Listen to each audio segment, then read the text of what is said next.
9, 8, 7, 6, 5, 4, 3, 2, 1.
It's Monday, October 4th, 2021. I'm Monique Presley, sitting in for Roland, and here's what's coming up on Roland Martin Unfiltered, streaming live on the Black Star Network.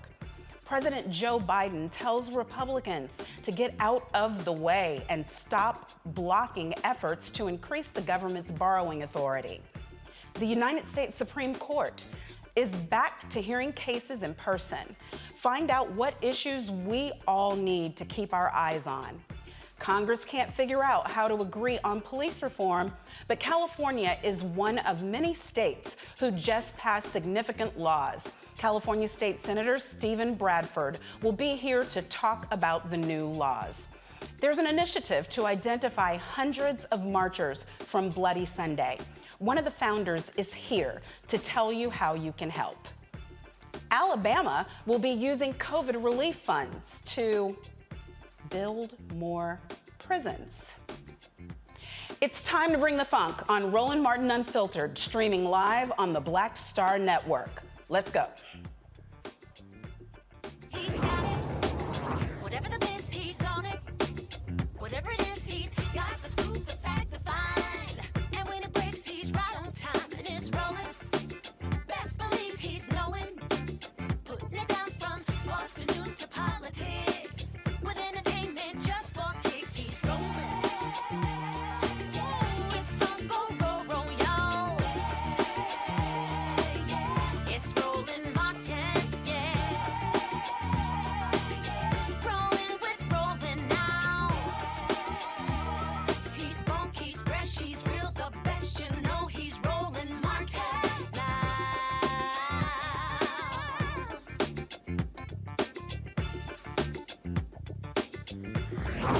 Martin. President Biden petitions the Senate to pass legislation increasing the debt ceiling.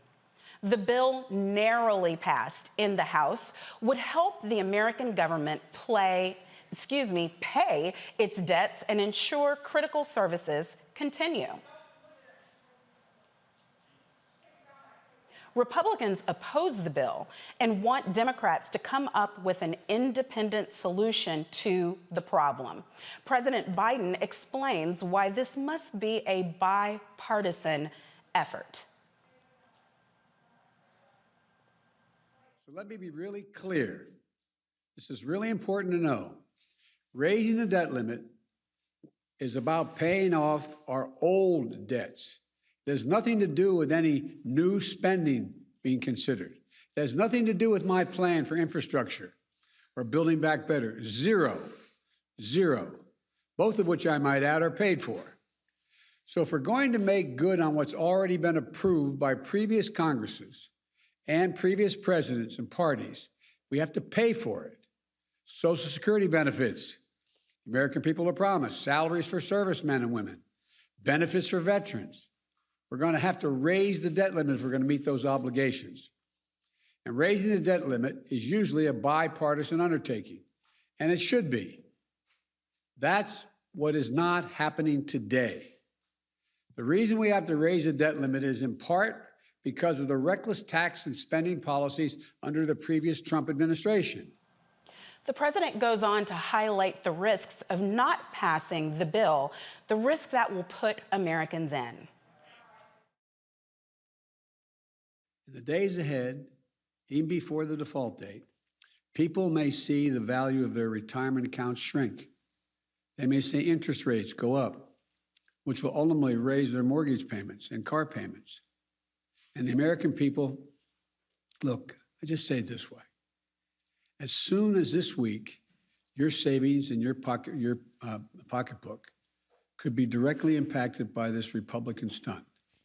It's as simple as that. Republicans say they will not do their part to avoid this needless calamity. So be it. But they need to stop playing Russian roulette with the U.S. economy. The vote is set to take place this week. Let's go to the panel for a discussion. I have my sister, Dr. Avis Jones-DeWeaver, political analyst. We have Dr. Omokongo Dibinga, professorial lecturer, School of International Service at the American University. And we have attorney Tammy Ellison, and she is the pardon attorney. Thank you guys. Thank you everyone for joining.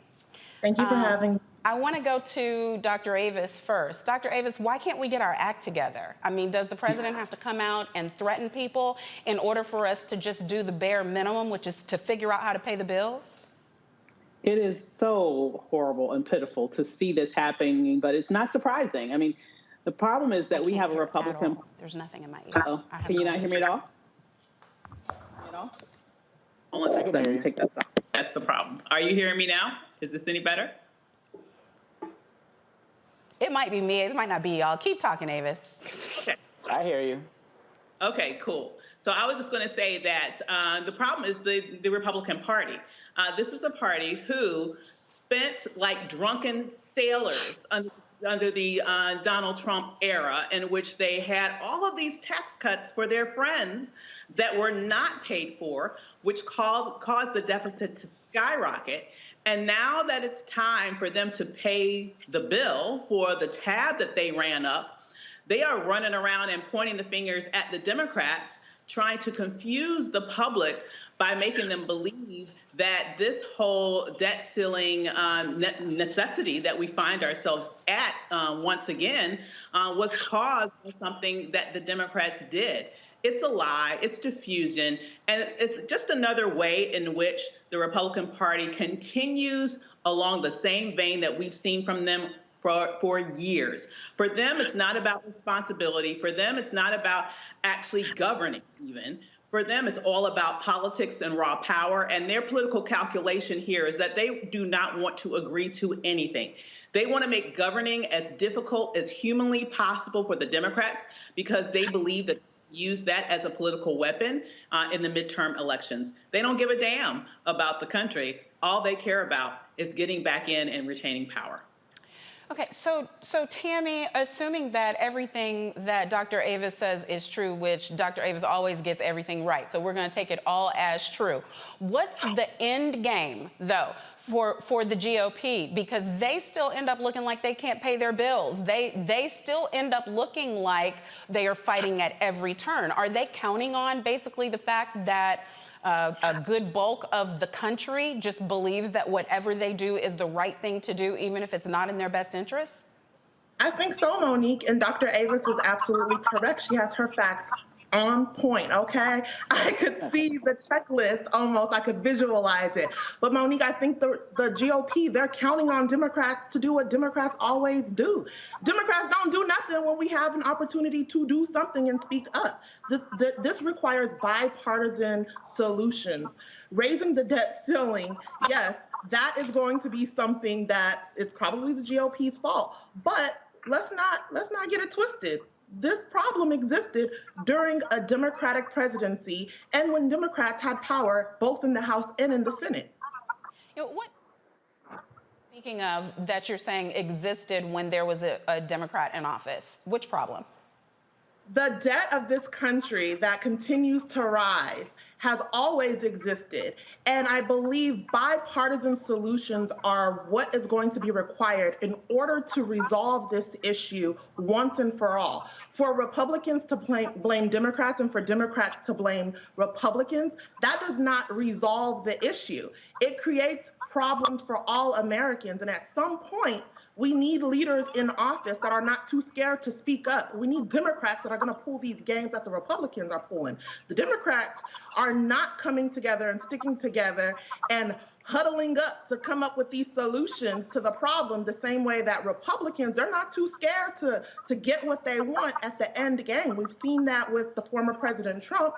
A lot of them did not really like the man, but you see they lined up behind him and did what he said was necessary to do. But I don't see that amongst the Democrats. And I think that once the Democrats are able to see past their own personal gain and go for what's for the better good of the Democratic Party and strategize and strategically attack the GOP, then we can see some type of solution. Right, but isn't one of the problems, Dr. Dibinga, that the GOP, as Tammy just said, they do what's in the best interest of their party. But what she also said is when the Democrats learn and they do what's in the best interest of their party, but that's not even what they're supposed to do. They're supposed to be doing what's in the best interest of the citizens of the United States of America. So how do we declare our humanity and our ethics, but at the same time move the ball forward? Because, as Tammy correctly points out, the cutthroat politics that gets the GOP agenda moving forward, the Democratic Party is not good at. And I'm glad to be a member of the Democratic Party that's not good at that, but I still want us to get things done. So where's the rub? How do we get it fixed and hold on to our ethics at the same time? Well, I think one of the best ways to hold on to the ethics is to continue to take the message to the people. That's how the Biden administration, the Biden-Harris administration got the COVID Relief Act passed. They went to places like West Virginia, went straight to Joe Manchin's people on the news there. They traveled the country. And so what Joe Biden's doing today is what they need to do. And they finally need to just accept the fact, which I thought they would have accepted coming into office, that the Republicans are not honest brokers. And so they need to stop spending time fighting with them and speaking to the people who can put the pressure on them to make this happen. Mitch McConnell said last week, look, you guys are in control. Y'all do your thing. Y'all make it happen. And what he was basically saying is, because when I'm in control, again, we're going to do it my way as well. And so they need to stop reaching out, saying things like, we can find 10 good Republicans, or they want to do it together for the American people. No.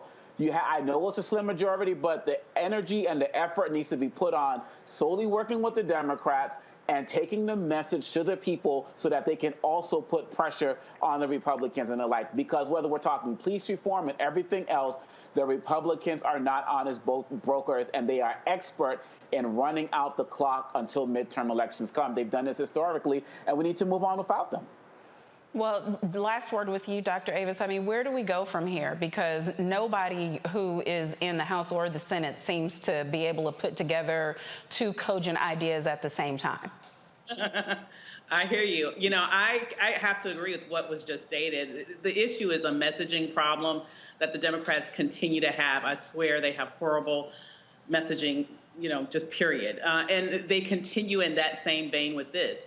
I agree that what Biden just did was what needed to happen. There needs to be an education of the public around what this is, why it's necessary, whose foot it really sits at the feet of, where it sits, right? You had a McConnell who passed, who voted in favor of debt ceilings, not once, not raising the debt ceiling, not once, not twice, but 3 times under Donald Trump. And guess what? The Democrats did the responsible thing and did it then, too, because we do not want this country to default on its debts. Now, this is just a party that is once again leaning into its hypocrisy and claiming that, oh, my God, clutching their pearls, they can't vote for this. They did it when they were in power. They're not doing it now as a political tactic. And the Democrats need to continue to message very aggressively by calling them out on the hypocrisy and letting the American people know really what's at stake if they don't come along. And you know what, y'all who are listening to this now, you better run for office. I mean, come on now, get in there, or we will continue to be led by all the people who are for real.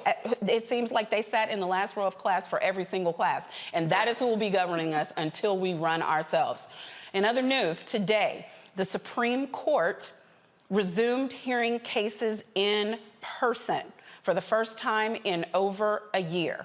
The highest court ruled against a group of District of Columbia residents who were attempting to get a voting member in the House of Representatives. Small surprise there. The court will be hearing other notable cases on abortion, gun rights, and religious freedoms. Both sides of the political spectrum will have their criticisms for these controversial rulings.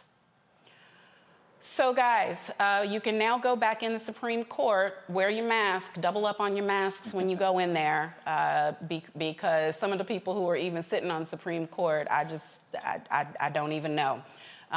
We can figure out who doesn't have an investigation. But we're going to be hearing some big cases to change really the course of the way that women can govern their own bodies, the way that we will or will not be able to have a vote. All of these things are coming up. Tammy Esquire, what are you expecting from this time around with the Supreme Court? Ooh, Monique, you know, I'm right here in the great state of Texas. So I think that, my home girl. Don't leave, because you might not be able to get back in. You know, listen, we've seen the shenanigans that are taking place here under our leadership, Governor Abbott, and, the attack on women's bodies, the attack on voting rights. And, obviously, these are issues that are directly related to the Supreme Court. You and I, both as attorneys, know the Supreme Court is the end-all, be-all. And that is where we are guided from the federal government down to the states and local jurisdictions on how we can practice law and which cases are able to relate to the American people as far as what we can and we can't do. I think, all of us are aware of, the attack on voting rights happening right here in Texas, and, Texas not being able to have a quorum for the vote. And a couple of, those Democratic members of the Texas representatives broke quorums. They were able to have a vote on it, and now we are under these very restrictive laws on voting rights. But like I said earlier, Monique, when we talk about the Democratic Party, which I am a proud member of, and I ran in the Texas District 6 special election for Congress earlier this year. But what I noticed myself as a candidate that came in third place out of 10 Democrats as a first-time politician, what I noticed is the Democrats are very divisive, and they're not focusing, once again, on those solutions that are necessary. When we talk about voting rights, nobody's talking about the fact that it was a 2013 Supreme Court decision that came down and pretty much said, hey, listen, okay, we understand that discrimination is happening amongst underrepresented groups in terms of voting. Now, the areas of the law that you're relying on, it's a little old. So just refresh it. That was in 2013 under a Democratic president.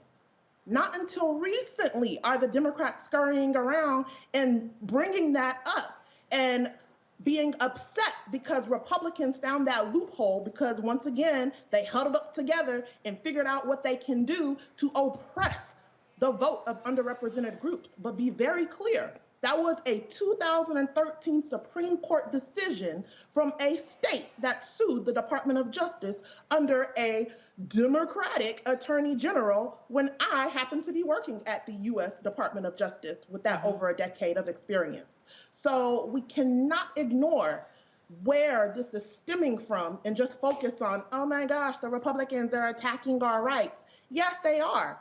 But the Democrats, we got to stay woke. It's a lot of fake wokeness out here, and we have to stay woke and be on top of it and huddle together and come to some types of solutions before the shenanigans just continue. Well, I mean, you can be so woke, you never need another espresso in your life again. But if you woke and you don't vote, I don't know what the point even is. Dr. Dibinga, anytime people say to me, it doesn't matter, they're all the same, the Democrats, the Republicans, the independents, it doesn't matter at all. I point to the nightmare we are currently living with the Supreme Court. Right. I point to the manner in which the federal bench has been stacked due to that heinous, fraudulent, terroristic imposter we had for a last president.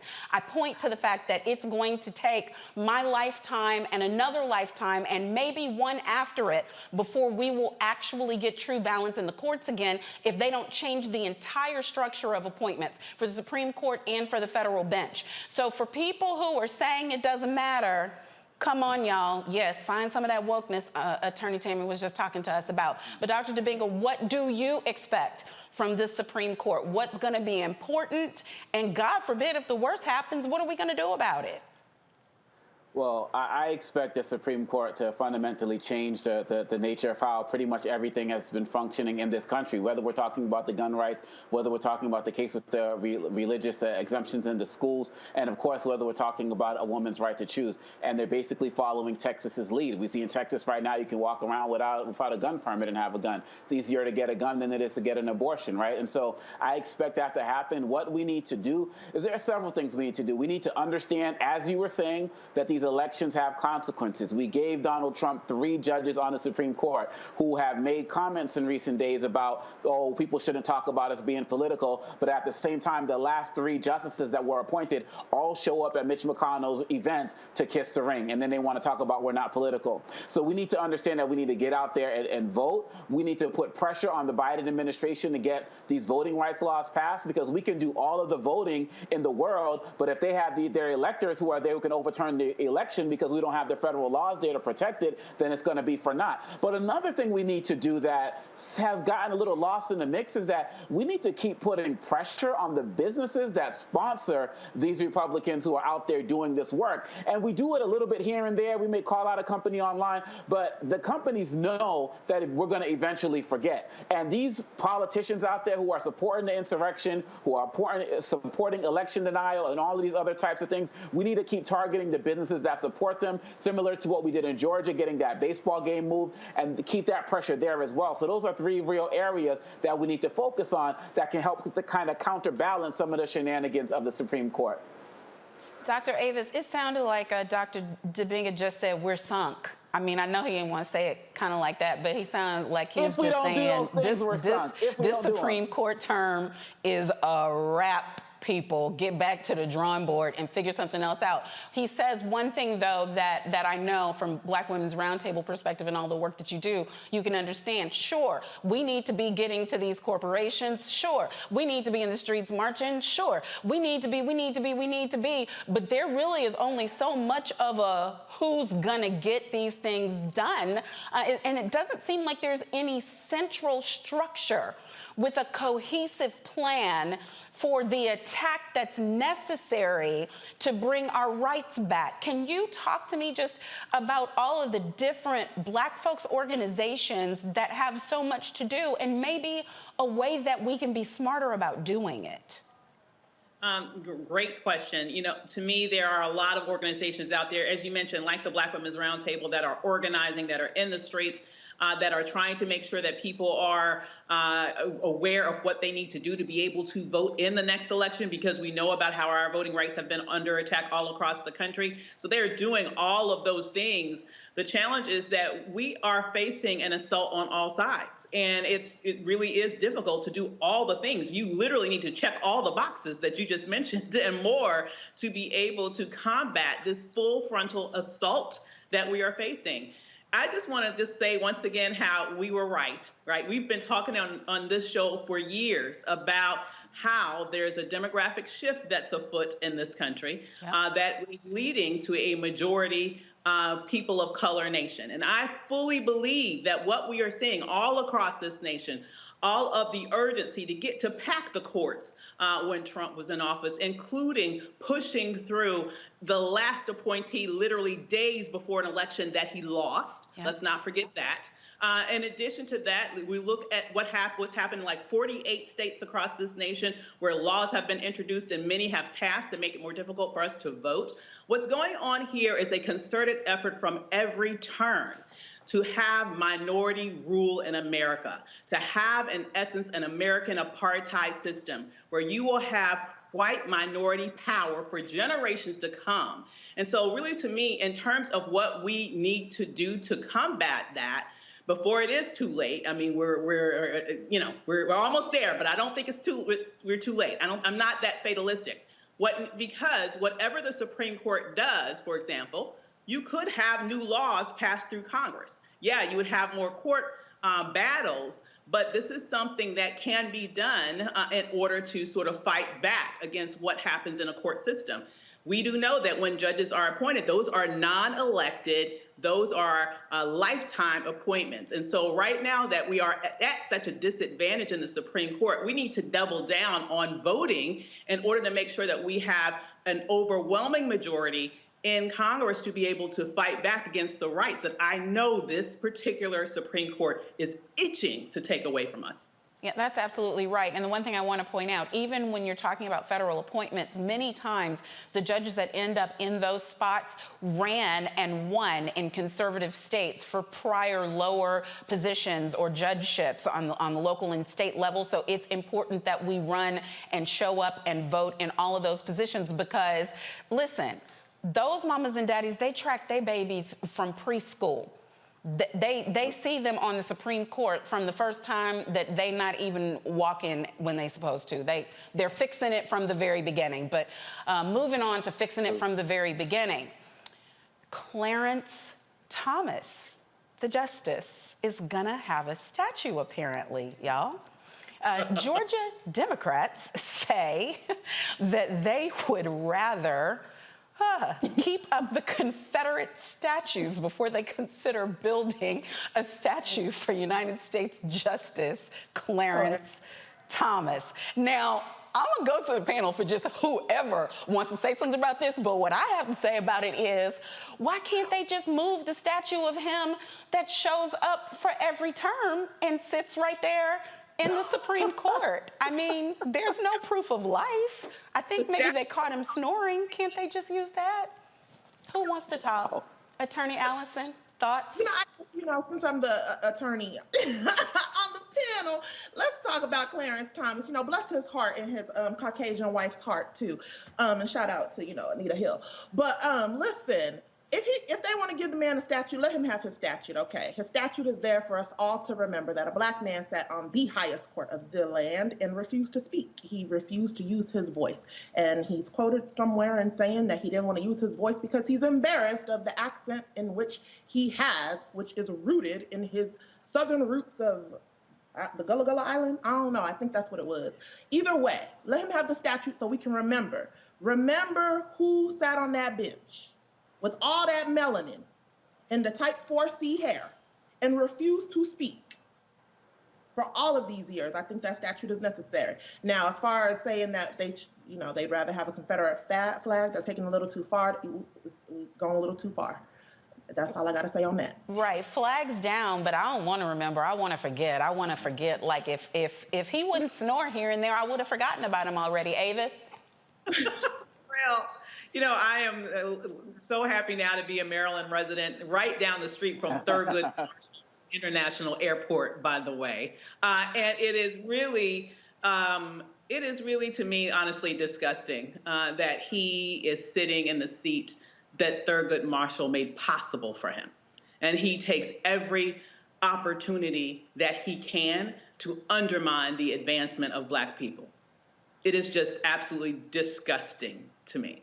So, I agree. I think it's a little bit too far. I think it's a little bit too far to say you'd rather have a Confederate flag. Mm-hmm. But here's the thing. They can put up an inanimate object, as you mentioned, that will have just as much to say as he seems to have to say when they're actually having Supreme Court hearings. But the bottom line is that Black people know who he is. We know his history. We know what he's done. We know what he hasn't done. And so they can put the statue there, but it'll get just as much respect as the non-existent statue of him that's in the African American Smithsonian Museum right about now. Dr. Debinga, 30 seconds. What's your thoughts? Well, he does appear on a small portion of the wall in the African American Museum, and that's just a great place for him to belong. He could be in the museum, just like Confederate flags and stuff belong in the museum. No to the statue. Clarence Thomas does not deserve that, period, bottom line. Yeah, I feel y'all, but like I said, you can go to the Supreme Court any day they're in session and you'll see a Clarence Thomas statue. It's time for us to take a break, and we will have more news for you on Roland Martin Unfiltered as soon as we come back. Time to be smart. Roland Martin's doing this every day. Oh, no punches! Thank you, Roland Martin, for always giving voice to the issues. Look for Roland Martin in the whirlwind, to quote Marcus Garvey again. The video looks phenomenal, so I'm really excited to see it on my big screen. Support this man, Black media. He makes sure that our stories are told. See, this difference between Black Star Network and Black-owned media and something like CNN. I got to defer to the brilliance of Dr. Carr and to the brilliance of the Black Star Network. I am rolling with Roland all the way. Honored to be on a show that you own. A Black man owns the show. Folks, Black Star Network is here. I'm real revolutionary right now. Roland was amazing on there. Stay Black. I love y'all. I can't commend you enough about this platform that you've created for us to be able to share who we are, what we're doing in the world, and the impact that we're having. Let's be smart. Bring your eyeballs home. You can't be Black-owned media and be scared. You dig?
Betty is saving big holiday shopping at Amazon. So now, she's free to become Bear Hug Betty.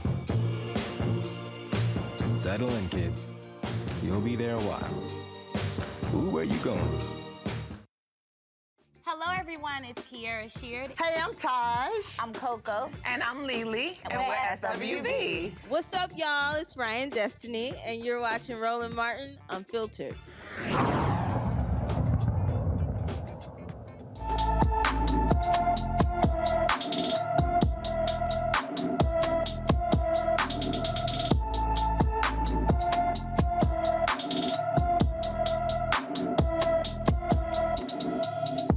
Shanta Reid was last seen in New York back in December 2020. Shanta is 5 feet 2 inches tall and weighs 200 pounds. She has black hair, brown eyes, and wears glasses. Anyone with information regarding her whereabouts is urged to contact, if I can read it, 571-505-4838 or evolving116.sr@gmail.com. Again, that's 571-505-4838 or evolving116.sr@gmail.com.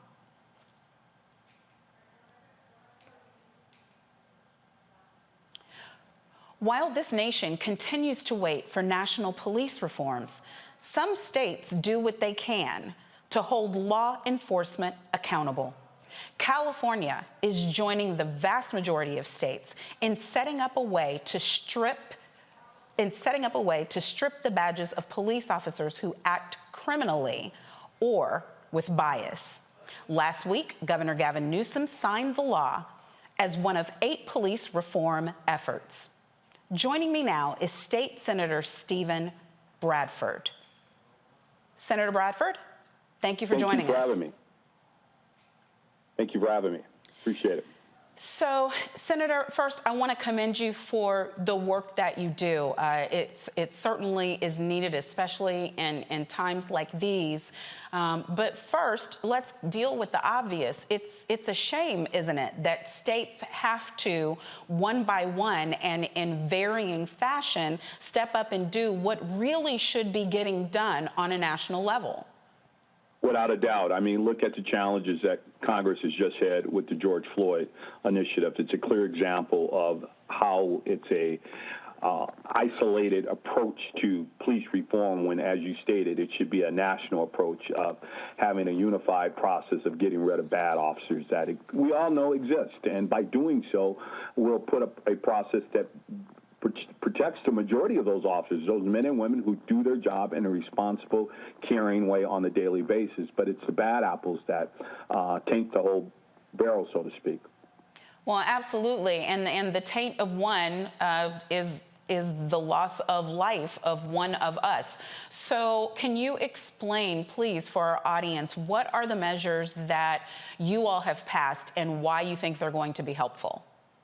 Okay, we passed duty to intervene by Assemblyman Chris Holden. Again, these are the Legislative Black Caucus. I'm honored to chair the California Legislative Black Caucus, and we had quite a few bills that were signed last week focusing on police reform. Again, duty to intervene, as we saw in Minneapolis last year, the 3 other officers that stood there and watched George Floyd lose his life. Now, it will be a crime if that officer stands there and doesn't intervene. So we passed that.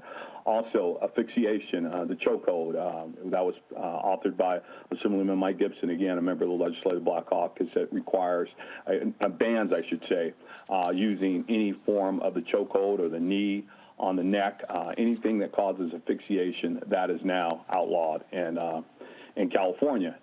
And another measure by Assemblyman Reggie Jones Sawyer that deals with requiring increasing age, I should say, of law enforcement from 18 to 21 and requiring additional training before you are allowed to join the police department. And in some instances, they're going to try to raise it to 25 because, we're not totally developed, even as 30-year-old individuals sometimes. So giving someone a gun and a badge at 21 years of age. I mean, so we're looking at that. That was another measure. But the measure that I authored, SB 2, Police Decertification, as you stated, better known as the Kenneth Ross Jr. bill, allows California to join 46 other states in having a fair, transparent way of getting rid of bad officers, regardless of conviction, if they've committed serious misconduct, sexual harassment, falsifying evidence, and even killing unarmed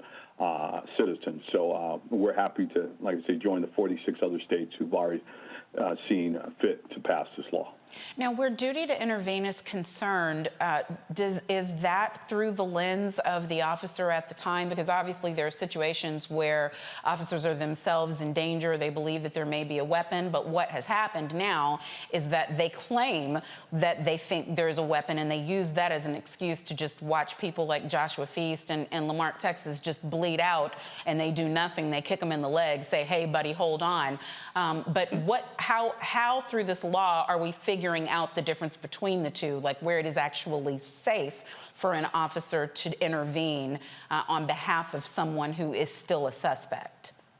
That's a good question, and we're going to trust that the reasonable person will use logic, as we saw with Mr. Floyd. I mean, anyone would have intervened and interceded on that. I mean, I've seen people react far more quickly and harshly in mistreating an animal than they did for Mr. Floyd. So we're going to trust that the officers do that, and it's going to be a lens that we know it's a dangerous situation where police officers are acting in the moment, the heat of something going on, and we're going to allow, a rational approach to this, but we're going to also use common sense and say, come on, you stood there and you watched the guy get choked out for 9 minutes and you did absolutely nothing. Those are the examples we're going to use where, again, you see a suspect who's down, who's been shot or stabbed, and you don't render any kind of help, or you have an officer that we just saw in Orange County a few months ago. A woman was handcuffed, and he's socking her in the face, and to his credit, his partner, he did jump in and say enough is enough. So we're going to hope common sense plays its part and guides officers to do the right thing. Well, okay. Well, I'm going to assume that the law's going to get given a little bit more detail than that, because I'm scared to tell jurors to lean on their common sense about stuff when they sometimes don't even have common sense. But it's definitely a step in the right direction to have the law. And I actually did not know that the age was as young as 18. Was that the prior age where a person could become a law enforcement officer in California? They can't drink, but they can have a gun and a badge? No, they can join the Explorers and all that. No, it's still 21. Okay. But there were certain criteria where you could start recruiting them and bringing them in, and they're raising that up now to 21. So I want to be clear about that. No, they could not become sworn officers carrying a gun at 18, not in California, no. Okay, and now we're trying to take it from 21 to 25 or from 25 to 30. I wish Mr. Jones-Sawyer was here to better explain his bill, but it has a criteria for before you can start recruiting, because you can do recruitment at 18, but they're seeing bringing it to 21 and looking at 25 with a college degree. Right, and that certainly will help, because I know, just as one who defended police departments for many years, that when you're talking about the cognitive levels that are required for the massive amount of information that officers have to know, and the split decision-making, the split-second decision-making, it is better to have the best quality we possibly can, and we deserve that. So what else do you think can be done? I know you're doing your job in California, but what can we do in the absence of the George Floyd Justice and Policing Act to create some uniformity?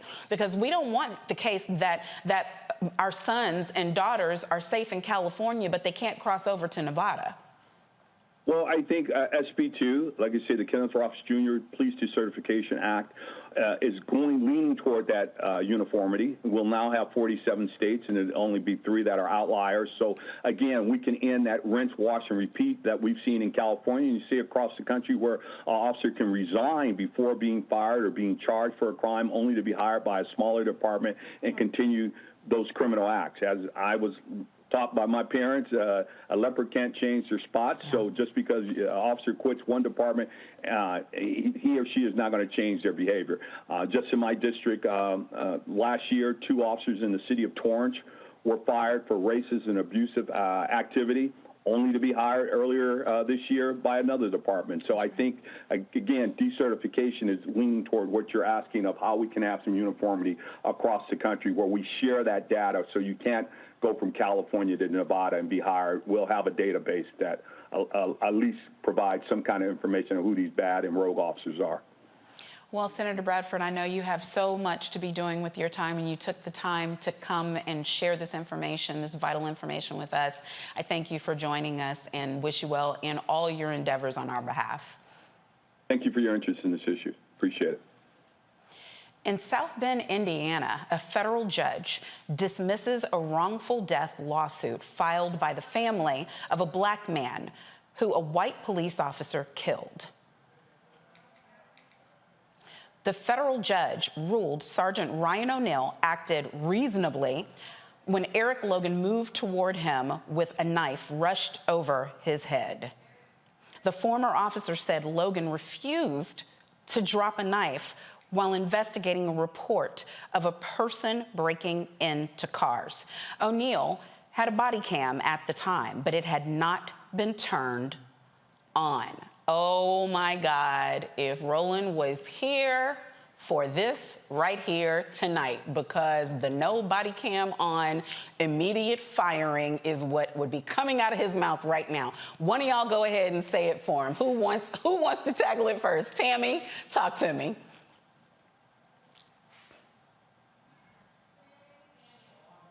I'm not going to say what Roland probably would say, immediate firing, because I actually worked at the Department of Justice for over a decade. I grew up in that department. That's not how that works. Firing an officer doesn't do anything, okay? We have police unions here that are, their whole job is to protect these officers and fight for them to get their jobs back. So firing the officer, okay, great. If you don't have just and sufficient cause, which is the standard of proof, whenever someone is part of a union, which most officers are, guess what? The employing agency who fired the person is not going to be able to meet the burden of just and sufficient cause, and the arbitrator, who 9 times out of 10 don't look at like us, is going to say there's no just and sufficient cause and give that officer back their job and give them the money back that they lost. So firing an officer, I need to let y'all know, that's not the answer. That's not the solution. Well, what's the solution? What's the answer? The solution is we need to pay attention to these police unions. We need to pay attention to these unions like AFL-CIO that love to endorse Black Democratic candidates, okay? And whenever somebody like me in the state of Texas runs for Congress, and I'm using my over a decade of DOJ senior attorney experience to say, hey, opponent, that ain't a good look to be bragging about your AFL-CIO endorsement, because that's the same union that houses police unions, the same ones that kept Derek Chauvin on the police force. So when I was covering the Chauvin trial on Court TV while I was also running for Congress, guess what? Right here in the great state of Texas, in San Antonio, the police department tried for some reform. But AFL-CIO, that union, they fought against the reform. AFL-CIO, these unions are the ones that are fighting for these officers not to have that discipline, fighting for the officers to get their jobs back. They pay for the attorneys to represent these officers in the arbitration right here in Texas. Right. I don't disagree with that. But the Fraternal Order of Police, the FOP, and the International Union for Police Chiefs and Former Police Chiefs both supported the provisions that were in the George Floyd Justice and Policing Act. And one of those provisions included swift penalties for not wearing your body cam. So the negotiations that could take place for police officers to be held accountable. I'm not saying immediate firing, because government employees are going to have due process of rights and they're going to have protections, whether it's police or whether they are working at Metro. They're going to have protections. But there are ways that we can make for penalties for the failure to wear your body cams. And there are ways that we can create a presumption that it was something that should not have been done. I mean, there would have to be a change and it would have to be agreed upon. And I think there is more goodwill. I don't know what the FLCIO is talking about, but I know the FOP represents police departments, and they're the ones who pay for their legal fees, and they want for there to be these measures of responsibility and are willing to trade them for things like giving up qualified immunity, giving up payment of legal fees and other things. So I do think that there's room to get something done here. They strategically want that, and they're going to strategically put that out because it sounds good, right? But not if you don't connect the dots. Not if that's not part of the collective bargaining agreement. Not if it's not part of the standards of employee conduct that specifically lay out that failing to wear your body cam, failing to turn it on, results in penalties with this number of days. So all of that is great, and you're absolutely correct, Monique. But me being an attorney that actually worked at DOJ, not only at the Office of the Pardon Attorney, not only as a former federal prosecutor, not only defending DOJ on the civil side under the Channing Phillips, also as a former employment law attorney for the Federal Bureau of Prisons. It all has to be in there for that discipline to stick and make sense. Yes, they can support the George Floyd Policing Act, right? No chokeholds. All of that is already on the federal books where you can't do that, right? It sounds good, but if it's not actually all the way tied together here, here, and here, for that discipline to stick, and absolutely no arguments that can be made to say that this officer can be brought back onto the force or that there was not just insufficient cause, we're going to continue to see the same thing happening over and over again, which no real solutions to this problem. Experts need to be brought into these conversations, people that actually work there and people that know what they're talking about, not just those that are talking for a good look. Right. And Dr. Dibinga, doesn't it seem, though, that this is another case that's like the one I was just speaking to Senator Bradford about, where the state has an opportunity to make changes to the codification of the laws, changes to the procedures, and then local officials have an opportunity to make changes as well so that we don't end up back in this position. Either agree or disagree. And if you disagree, by all means, tell us what the heck else we're supposed to be doing. No, I agree. I mean, it's absolutely true that the opportunity to make these changes are there, but the will is just not there, because there's basically this idea, whether we're talking about South Bend or they're talking about other places, is that this is just eventually going to fall by the wayside. And I think that as it relates to the work that we need to do, we need to increase a lot of the activism on our part, particularly as it relates to the federal level. I'm sorry, I know I've mentioned this a couple of times, but it's just like I've given up on the ability for states to do the right thing consistently. I know with Senator Bradford and what's going on in California, that's incredible, that's powerful. We need more examples of that. He talked about it, happening in many other states. But efforts like this are not being successful consistently enough for me, and we need to continue to put this pressure on the federal government while we have the ability to do so. I believe that Senator Tim Scott was just queuing up his, run for presidency and trying to pretend that he was interested in this police reform bill. But look, there are so many other aspects of the bill that we can continue to fight for, like this registry of officers like this, so that they can't just go to another place and get hired, right? We can continue to put pressure on that, but sometimes I feel like we lack the will to do so because we're so caught up in the outrage of what just happened that we don't keep our eyes on the prize going forward. Yeah, I was going to try to go the entire show without mentioning the name of Senator Tim Scott because I have to keep my assignment in mind. Dr. Avis, is there really a lack of will? It seems that the majority of the country supports common sense reforms. The majority of the country believes the things that they saw happen, like what happened to George Floyd, what happens to so many Black and brown men and women in the United States should not be happening. And then the next thing you know, there's a crime spike, and they say that it's because of lack of police officers being secure in their job. Couldn't have had anything to do with like a pandemic, just ravishing an entire country and world, but whatever. Dr. Avis, if the will is there in the citizens, how do we translate that into the will being there with our legislators, like the ones who supposedly work for us? Yeah, the challenge is, and I do agree that the will is there among the people. And what it has to happen is continued pressure to be able to, force lawmakers to act. Now, I will say that there has been, and I agree, it hasn't been as consistent as any of us would have liked, but there have been some changes at state and local levels across the country since the murder of George Floyd. And personally, I think that that is really where there needs to be the focus. It's a lot more diffuse, it's more complicated because, golly, we have 50 states and we have tons of localities. But when it comes to this issue of criminal justice reform, that's really where the rubber meets the road in most spaces. Your state and your local officials are really the place where most of that power is wielded. I would love to see the George Floyd Justice and Policing Act pass. But I frankly believe that this is just another example of the Republicans playing Lucy and the football to the Democrats' Charlie Brown, where they continue to act like they're going to do something, act like they have good faith.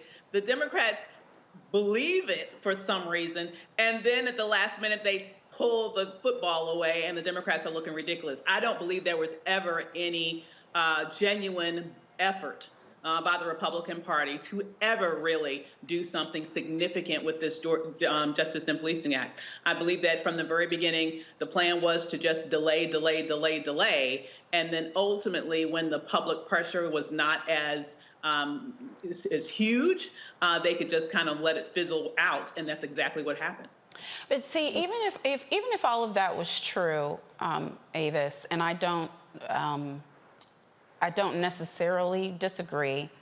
Doesn't that end up being them just knowing how fickle we are, that they can just wait us out because whatever amount of outrage and fury and insistence upon there being change that we have when whatever latest horrendous thing happens, if they just wait long enough, everybody will go back to their lives and take the words of their representatives, which, I mean, we're supposed to be able to take their words, but we just can't. But isn't that a statement about us even more so than it is about the people we keep putting in these jobs?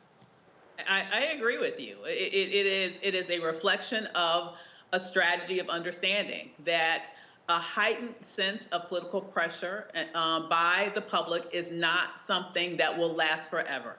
That eventually other issues will pop up, and that level of pressure will eventually wane to some degree, and to a lot, as we've seen now. But I do also think that it shows us that the reaction to this is that there needs to be even more effort to have a larger majority in terms of a legislative majority in Congress, so that you don't have to have this very, very slim margin. The reason why it's so hard for the Democrats, for example, to get anything passed right now, including this, is because there is no change in terms of the filibuster rule.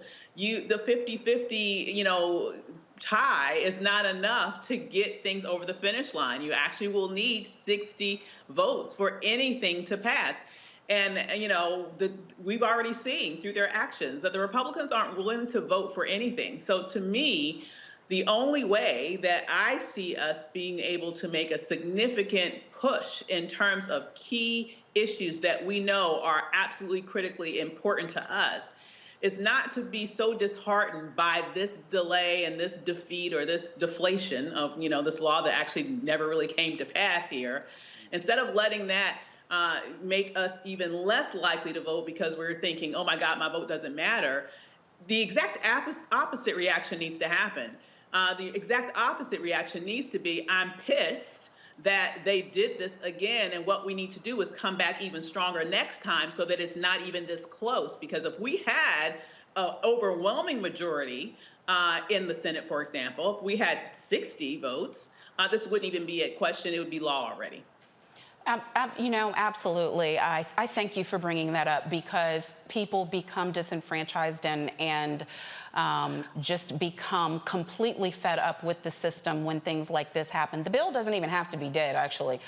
They could be in reconciliation. They could be coming back to the table. They could be doing whatever it is they want to do. When you have the Fraternal Order of Police, when you have the Chiefs Union coming out and saying, we're still willing to meet with anybody who's serious about this, that means that hell just froze over when they're saying that they're willing to come to the table, because they know that ultimately there's going to be another dead black man in the middle of the street, and it's going to come back around. And I know I'm supposed to go on to the next story, but I'm not going to do it without saying, Senator Tim Scott, I came to your office along with Attorney Bakari Sellers and along with Attorney Benjamin Crump and along with the families of George Floyd and the families of Terrence Crutcher and the families of Eric Garner. And we did not come there to kiss your ring, sir. We did not come there to make you feel good about yourself. We didn't come to hear stories about how you're black and you came from the black community and you know more about being black than we know about you being black. We know you're black. We just don't know if you have a conscience. We don't know anything about your character.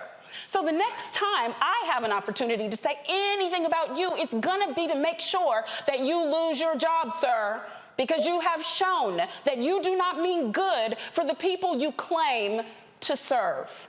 Now for some good news. Wow. All right. For the first time, 2 Black U.S. attorneys will lead their districts, and I hope they lead their districts until they take Tim Scott's job. Yes. All right. Confirmed by the Senate without dissent, we have my bro, Eric Barron, who will be the state's highest prosecutor in Maryland. The former Prince George's County delegate is the first African American and first presidentially appointed Democrat in 20 years. The Senate confirmed Nick Brown as the Western Washington United States Attorney. The Morehouse graduate will be the first black man to serve in the role. President Biden has nominated 4 other black attorneys, including Sandra Hairston, Dina J. King, Kenneth L. Parker, and Delia L. Smith. If confirmed, Hairston, King, and Smith would be the first African-American women to serve in their districts. Win with black women, y'all. Come on, Dr. Avis, what you got to say about all this good news? I love it, I love it, I love it. This is so important that we are represented on the benches, on with these federal appointments. I am so happy that they're there, and I can't wait till even more get appointed. Yay! Yeah, Attorney Allison, you know that for it to be a state like Maryland, and there's never been a black person, and it's been 20 years since it's been a Democrat. I mean, people don't understand just how important it is that this is happening. Monique, I'm a little emotional because I spent, the majority of my legal career in the DMV. Yeah. I ran away from the state of Maryland to start over after my divorce here to Texas. And we all see what's happened in 11 months, right? But for Maryland to now have a black attorney, U.S. attorney, that is amazing. And my legal career started there, so I'm just ecstatic, the fact that this is what we need in order to see reform. When we talk about reform, we need people that look like us, that are sitting at the table. We need people that are speaking the way that this entire panel is speaking today, just regular, being in these offices. So whenever there are U.S. attorneys that are at a lower level coming to their supervisors, that there could be conversations, real conversations, especially when we're talking about the criminal side of things, about going under the guidelines range so that individuals are not sentenced disproportionately to white people that are currently incarcerated. That's exactly why I quit DOJ after 12 years to start my firm to focus on clemency, to try to somehow assist with these crazy laws. So yes, congratulations to President Joe Biden for trying to right a whole lot of his wrongs that he did when he was in Senate. But let's be very clear that these laws were passed under him. So kudos to him for appointing some black folk, finally. But they need to be the type of black people that aren't too scared to speak up. And I can say that because I actually worked at DOJ for over a decade. And there's a lot of people that look just like me that don't use their vocal cords. There's a whole lot of Clarence Thomases at the United States Department of Justice. So when we talk about Clarence Thomas not using his voice as a black man, where Thurgood Marshall paved the way for him, let's keep in mind that there's a whole bunch of them just like that at the United States Department of Justice. So hopefully some of them ain't too scared to speak up and say what's right. Well, I mean, when you're a U.S. attorney, you're the boss. So if you're not speaking, nobody's speaking because you call the shots. So Dr. Dibinga, speaking of what Tammy was just talking to us about guidelines and sentencing guidelines and disproportionate sentencing and all of those things where it becomes important for prosecutors who look like us and not just look like us, not going to forget about Tim Scott, but care about the people of their own hue.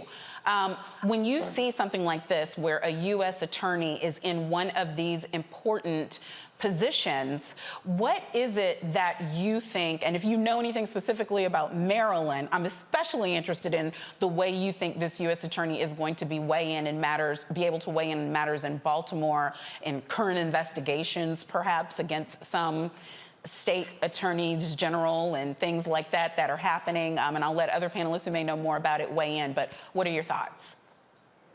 Well, I wish I knew more about some of the local. I'm also here in D.C. I wish I knew a little bit more about how he could weigh in and what's going on in Maryland. I can't speak too much to that, but what I can speak to is something that you said earlier, to be quite honest, Monique, has been resonating with me throughout the show. When you talked about how in many communities, people birth their child and they're looking at a future Supreme Court justice. I have to commend these appointees for putting themselves in positions to be appointed and doing the work. Do we have what happened with Derek Chauvin if we don't have Lakeith Ellison, for example? And so I'm hoping that, as you said, that they will be there, going on Tammy's point, that they will be the ones to speak truth to power. And this also goes with what Dr. Avis was saying as well. We have to keep making sure that we're putting ourselves in positions to be able to get in charge, to get in these positions of power. And so I'm hoping that he's influential in Maryland.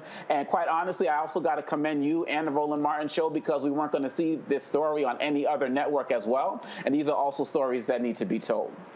Well, amen. That's for sure. You are going to get the story here if it relates and is important to our people. Dr. Avis, there are 3 black women coming down the pike, and they will be the first black women in their district should all of their nominations end up being confirmation. Speak to the importance of having black women in this position, because when I see some of the most progressive things happening in U.S. attorneys' offices, in state attorney general's offices, it's black women, that are at the helm that are making these things happen.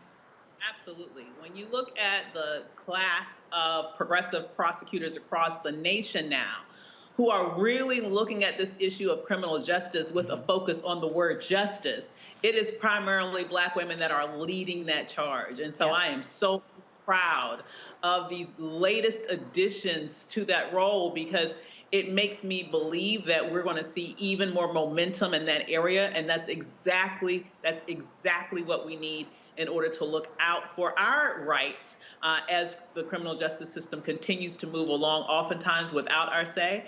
But to have these particular black women and all of these appointees that were just mentioned in those positions of power, hopefully bodes well for the future of black people in those states as it relates to issues of criminal justice.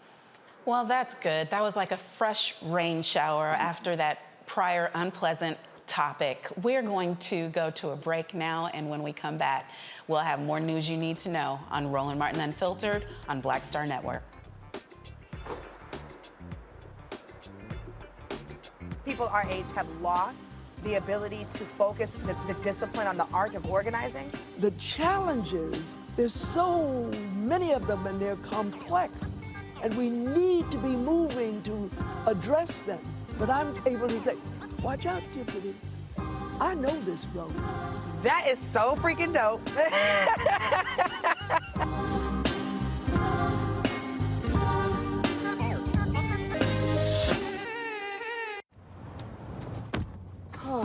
That spin class was brutal. Well, you can try using the Buick's massaging seat. Ooh, yeah, that's nice. Can I use Apple CarPlay to put some music on? Sure. It's wireless. It's something we all like. Okay, hold on. What's your Buick's Wi-Fi password? Buick Envision 2021. Oh, you should pick something stronger. That's really predictable. That's a really tight spot. Don't worry. I used to hate parallel parking. Me too. Hey. Really outdid yourself. Yes, we did. The all-new Buick Envision, an SUV built around you, all of you. Hello, I'm Bishop T.D. Jakes. Hi, y'all doing? It's your favorite funny girl, Amanda Seals. Hi, I'm Anthony Brown from Anthony Brown and Group Therapy. What up, Lana Well, and you are watching Roland Martin Unfiltered.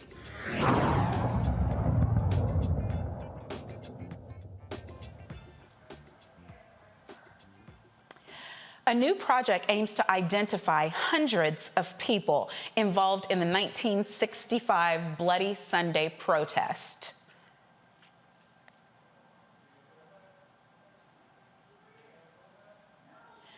Two Auburn University professors working with students have established a Facebook page where people can look through photographs from March 7th, 1965 and identify themselves or others. Dr. Keith Hebert, professor of history at Auburn University, joins me now. Welcome, Dr. Hebert. Thank you for having me. This sounds like such critically important work that you all are endeavoring to do. Can you first just tell us how you began down this road and then why you believe knowing this portion of history is important? Sure. Well, we originally started this project because we wanted to preserve the historic site of Bloody Sunday outside of Selma, Alabama. If you travel to Selma, Alabama today, a lot of people go and they walk across the Edmund Pettus Bridge, but they don't realize that the few hundred yards before you get to the bridge is the historic site where we've seen all of those iconic images of John Lewis and Hosea Williams and Amelia Boynton and the Alabama State Troopers, unfortunately, assaulting them. The historic site itself is in pretty poor shape and it needs preservation and interpretation. Well, me and my team were trying to restore the site, but as we did so, we encountered all these photographs of more than 650 foot soldiers who were there that day. And as we asked ourselves, we're like, well, who are these individuals? Most people could only tell us the names of a few, 10 or so of the folks there. And increasingly, we're like, well, let's go get the list of all the foot soldiers at Bloody Sunday. And unfortunately, no such list exists. Both fortunately and unfortunately, the reason we're able to do this is on the day of the march, the Alabama State Troopers, in addition to brutally beating the protesters, actually had surveillance officers there who photographed the marchers as they gathered and as they marched and so forth. And fortunately, we were able to discover a trove of about 1,000 photographs that have rarely been seen before that really detail most of the members of this march, all the way from their gathering at George Washington Carver Homes in Selma to the aftermath of all the brutality that happened after they crossed the bridge. I really think this project's really important because it speaks to sort of the day that we're in. It's really important to honor these individuals who bravely risked their lives, for the sake of gaining voting rights that were constitutionally already theirs to begin with, but braved the sort of the known brutality of the Alabama State Troopers in order to make a case to America of the situation that was happening in Selma, Alabama. And when you look at Bloody Sunday, a lot of times in the Civil Rights Movement, we focus so much attention on John Lewis and Martin Luther King and what was happening there. But when you dig deep into Bloody Sunday's history, you find a real grassroots activism that was alive and well. The reason those 650 people marched that day was because the people themselves who were there, the marchers, demanded to march and demanded to move forward with their protests, regardless of what organizations like the Southern Christian Leadership Conference or SNCC, wanted to do that day. So I think for many reasons, there's a lot of great sort of information to be gained from sort of the art of organizing. How do you organize grassroots protests? How do you lead grassroots protests? How are they born and created? That day at Selma was very much the fruition of grassroots protests.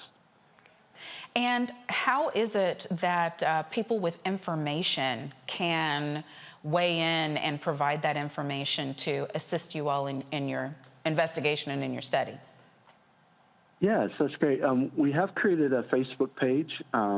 It's called Help Us Identify Selma's Bloody Sunday Foot Soldiers.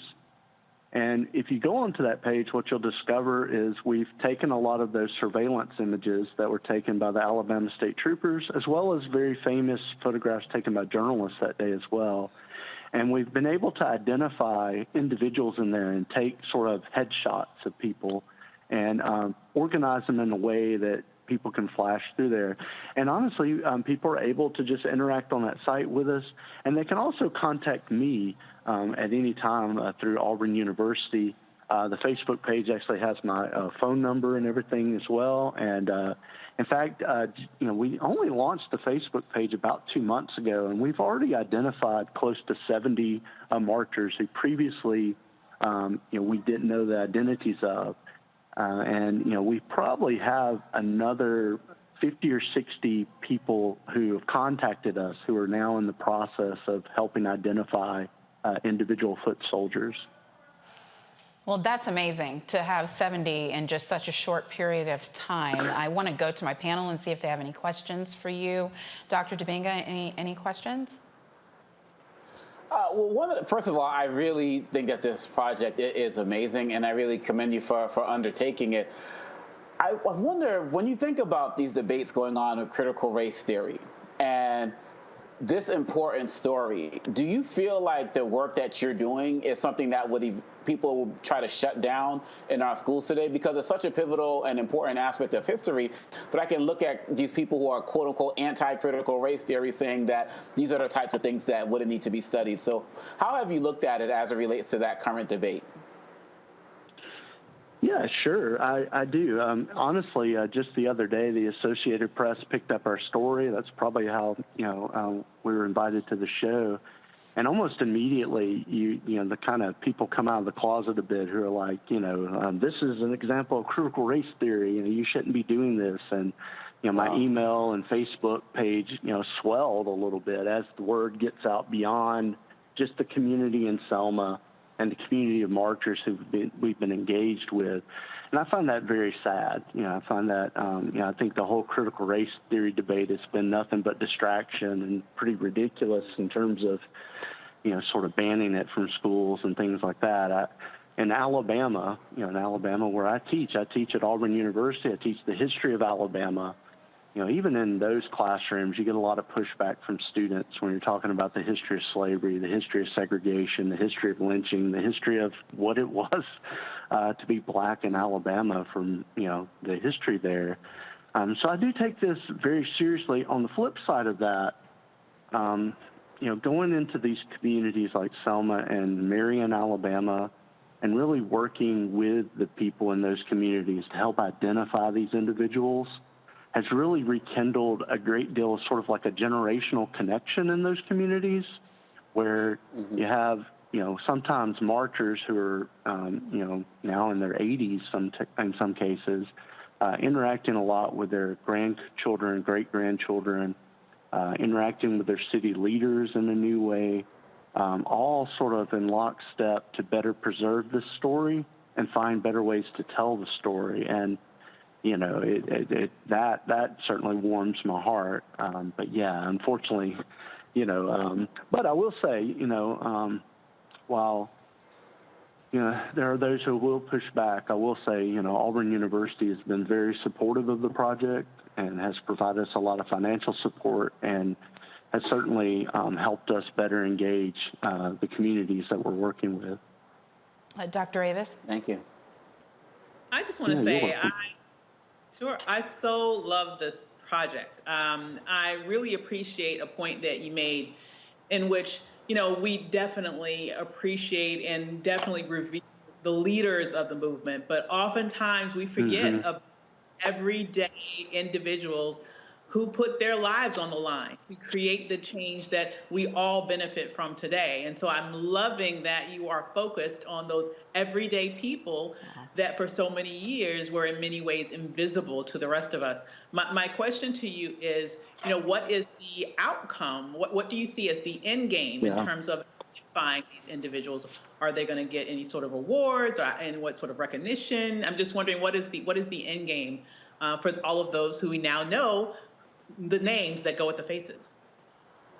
Yeah, I mean, that is sort of the unsung foot soldiers of this. I'm thinking offhand, one of the first people identified was a football coach at the all-black high school in Selma who risked his job, to come out and lead these protests, and then brought along with him most of his players who also risked being expelled from school from joining the marches. So those stories are just pretty common, actually, among the 650 folks that we've identified.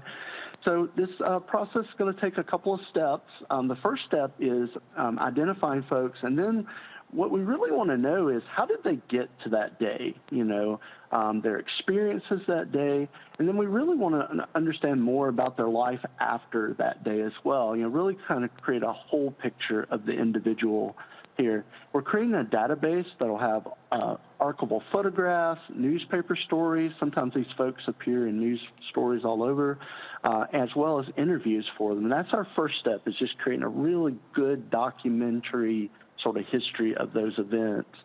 I do suspect that there will be a big movement as we gain more and more names to create some type of lasting memorial. One of the foot soldiers in Selma, this young lady at the time, this lady named Joanne Bland, who's still active in the community, she has created a fundraising effort to create a Foot Soldiers Park in Selma. And in some ways, that Foot Soldiers Park would be dedicated to people like Lawrence Huggins, Joanne Bland, heck, even Albert Turner Sr., who's right there behind Hosea Williams in the line, but nobody really knows who he is, to tell their stories, in this way. So, yeah, I really think there will be a very public commemorative. But everything we're collecting, though, is going to be for the public and be able to be accessed. It won't be behind any kind of passcodes or anything like that. So, yeah. Attorney Allison? I think that the work, again, that you're doing is amazing. And I heard you say that, the university in which you are a professor at has definitely been supportive, whereas others probably not so much.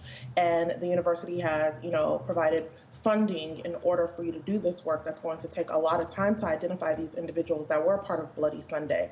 I'm curious, given your racial background, how do you reconcile that with the individuals or organizations that you bring on as contractors to assist you with the work? I always talk about reform through diversity, equity, and inclusion and pushing towards Black businesses and organizations to be able to, number one, know how to bid on a contract such as yours, but number two, be selected to actually get the funding to actually work on a contract such as yours. How have you addressed that?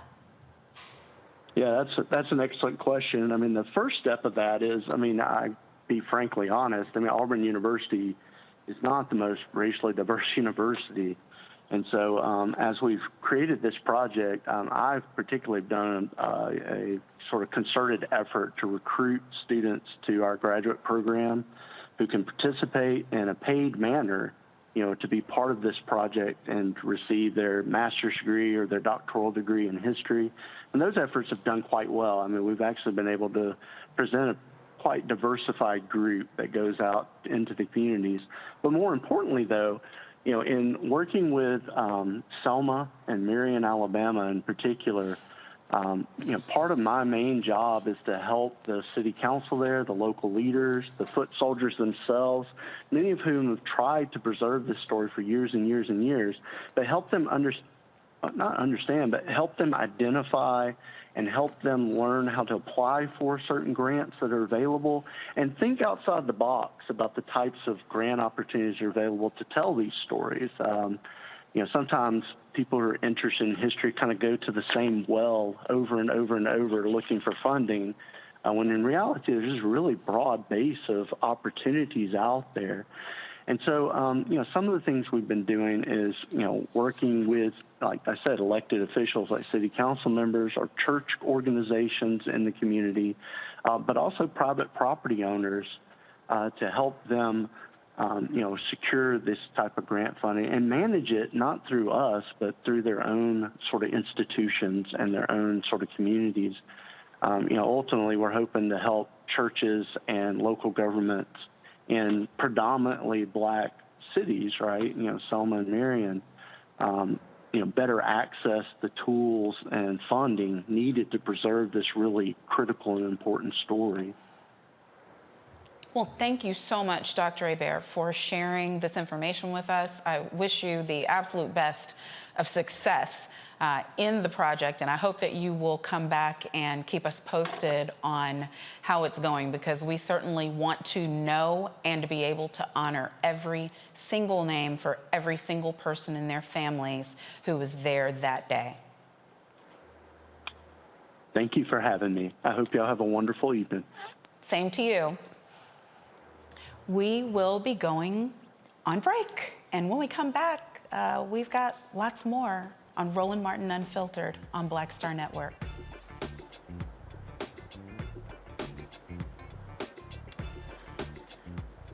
Can you...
Maureen is saving big holiday shopping at Amazon, so now she's free to become Maureen the Merrier.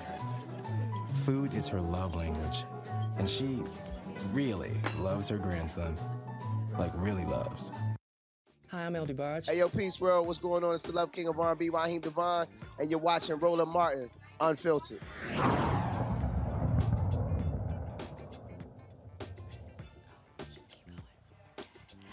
In Oregon, a white man is facing several charges for killing an unarmed black man.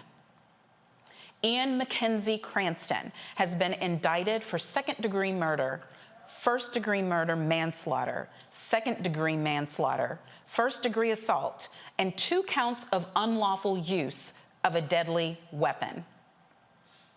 Cranston shot Barry Washington Jr. after an altercation outside of a bar on September 19th. Some say the fight started because Washington complimented Cranston's white girlfriend. Doesn't that sound familiar? Prosecutors have yet to add a bias crime charge. The investigation of whether or not the shooting was racially motivated is ongoing. Cranston was arrested the night of the incident, but was released on a $10,000 bond. Since the indictment, Cranston remains in jail with no bond. Y'all, 2021, and we're still dealing with the look you in the eyeballs, compliment the white girlfriend. I mean, that is still where we are? Who wants to talk? Well, I hear you. It sounds like a modern day lynching. I mean, that's really what that is. It just has echoes of decades of brutality and terrorism that has wrought down on Black people, supposedly in protection, quote unquote, of white womanhood. And so to see that he not only did that, but that apparently he was let out, like he's at home tonight, right? If I heard you correct, he's at home tonight, chilling at home, after murdering a black man for just merely giving a compliment to his white girlfriend is unconscionable. It's really infuriating to see that as far as we've come chronologically speaking in terms of years, we are exactly where we were decades ago in terms of lynching black men because they dare to gaze at a white woman. Right, so just a correction. It seems like they let him out on $10,000 bond when he was arrested, but then since the indictment, thankfully he at least is still in jail. Attorney Allison, what are your thoughts?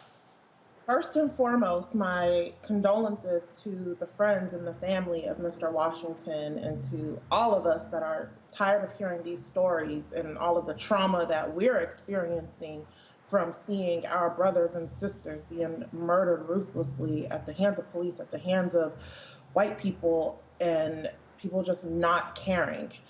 Condolences to all of us, and it's okay to turn off devices if we feel triggered, first and foremost. I do believe that this is 2021 Emmett Till all over again, and I'm a clemency attorney, and I had no idea that quitting DOJ and launching my practice 11 months ago would catapult me into the public light, but I was tagged immediately as this was happening by so many people that wanted to bring it to my attention. And I'm glad to see that, at the time, just a couple of days ago, when I was getting tagged in the story, that, they were trying to get attention on this because nobody was talking about it in Oregon. And from my understanding, he allegedly looked or complimented the white girlfriend, and the boyfriend shot him dead in the middle of the bar, and people just looked like, and kept on going about their partying and drinking, and no sense of urgency or compassion or anything. So I'm glad to see that, it takes social media and the push for people to talk about it and bring it to, the limelight and attention for there now to be an indictment where he has been rearrested and being held. But this is disgusting, it's ridiculous, and at some point, some type of change has to happen. And like I said earlier, Monique, I honestly do believe that in order for there to be change, real change, we have to have bipartisan solutions and not the divisiveness.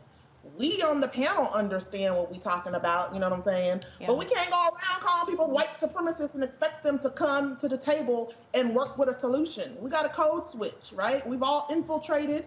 It's doctors and attorneys on this panel and on this show, right? We've all infiltrated. We've gotten out with the information. So it's our job, our responsibility, our duty to come out to the community and teach them how to play the game so we can make these changes that actually will be viable and stick. It might not feel good, code switching a little bit, but pointing the fingers at these individuals in Oregon, for example, and calling them a white supremacist, that's not going to change anything. We're going to have to use some language that they want to hear, give them some type of incentive, because I honestly feel that's where we are right now as a country. We have to do something in order for everyone to get on the same page, because we're tired. We're tired, Monique. We don't need to see this no more.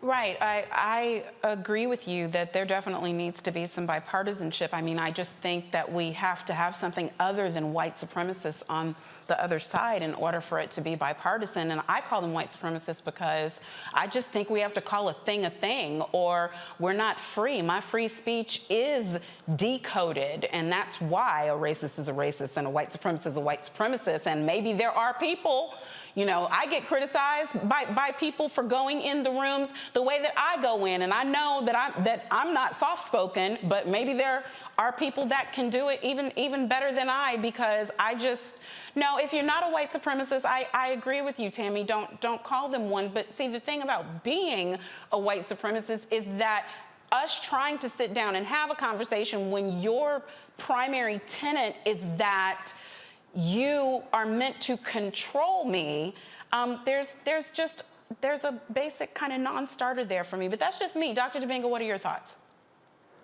Well, I think that this also reminds me of Trayvon Martin, where we had to fight and go to social media to get Zimmerman arrested again because he was also let out the same night. And it goes to something Dr. Davis was saying earlier, we can't let up. And I think people need to realize that we're not going to let up. We're going to keep fighting.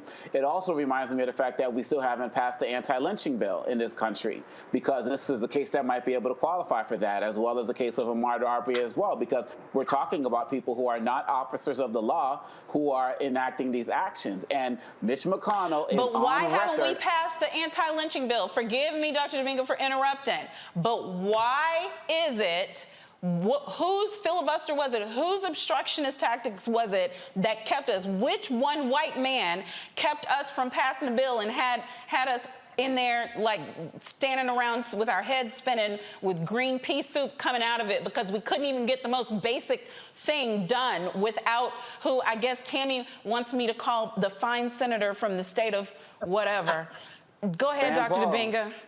Rand Paul, no doubt. And Senator Cory Booker talked about just last week how they might have a workaround as it relates to that. But that's something that we need to keep that public pressure on, because these are our priorities as well. And so I don't know what Schumer and Booker are going to be working on together, but these guys, these Rand Pauls and McConnells of the world, they seem to know the system better than the Democrats do. And I think once we realize, again, they realize he's not an honest broker, I want to see what Senator Booker is going to put forward, because he said there might be a workaround. Or why wasn't this workaround around 6, 7, 8 months ago?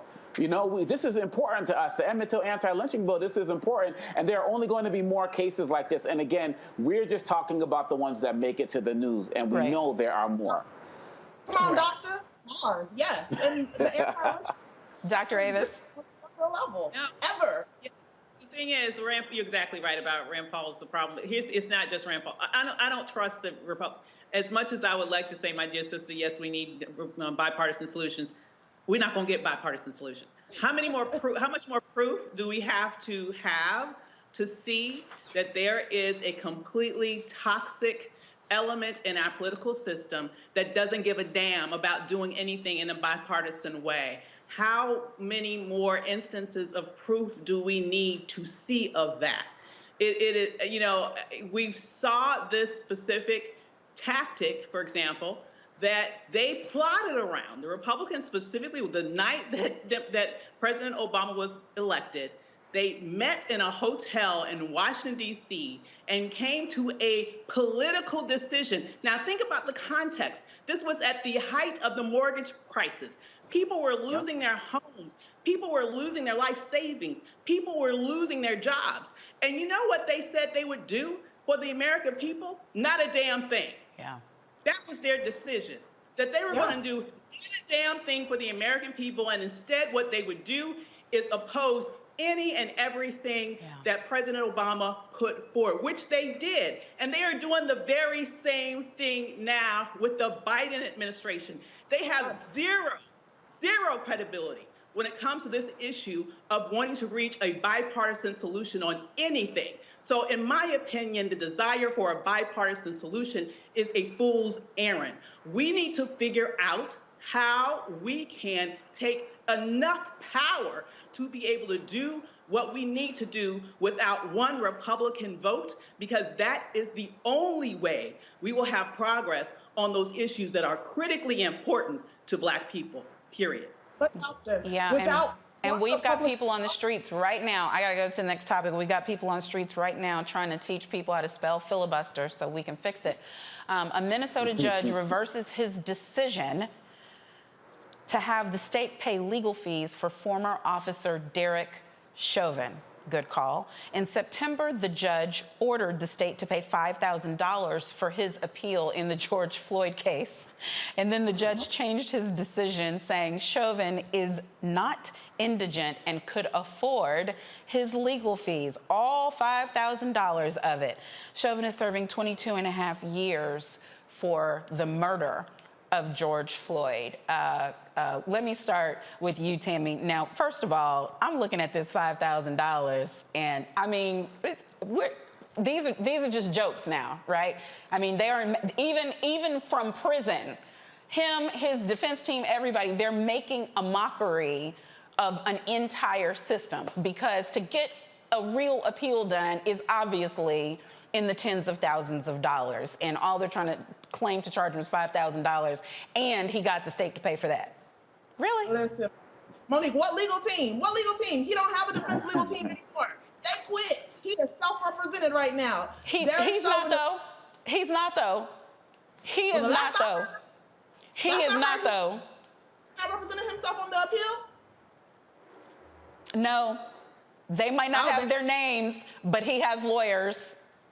They publicly had said, when I just appeared on Court TV the other day, that he was self-represented in his appeal. So I do think it's a good call to reverse the decision. I don't think any state should be paying the legal fees of an officer that was found guilty of murdering an unarmed Black man with his knee in his neck for 9 minutes and 29 seconds. I think that decision is on point. Again, I don't know what's going on with his defense team with the appeal, but I do think, given the fact, that I sat there day in, day out and did cover the Chauvin trial, I believe that the judge's rulings were preserved on the record. The defense attorneys, any of the objections, everything, in my opinion, was preserved on the record for any potential appeal. So the likelihood of success of an appeal overturning the conviction or even any of the sentencing components of it, I believe it's very, very unlikely. Oh, for sure. That was one of the most well-tried and well-adjudicated cases that I've seen in 22 plus years of doing this work. So yeah, I think it's gonna stick. Either Dr. Avis or Dr. Dominga, anything to add? I just don't understand how the state originally paid for it in the first place. I mean, just when you think about the amount of gaslighting that represents, Black people's tax money was used for that $5,000. Now, I'm glad that they reversed it, but the idea that that was even out there and at some point it was okay to do, Black people's tax money was part of that $5,000. It is atrocious. It is gaslighting. And I'm glad that at least now it's been reversed.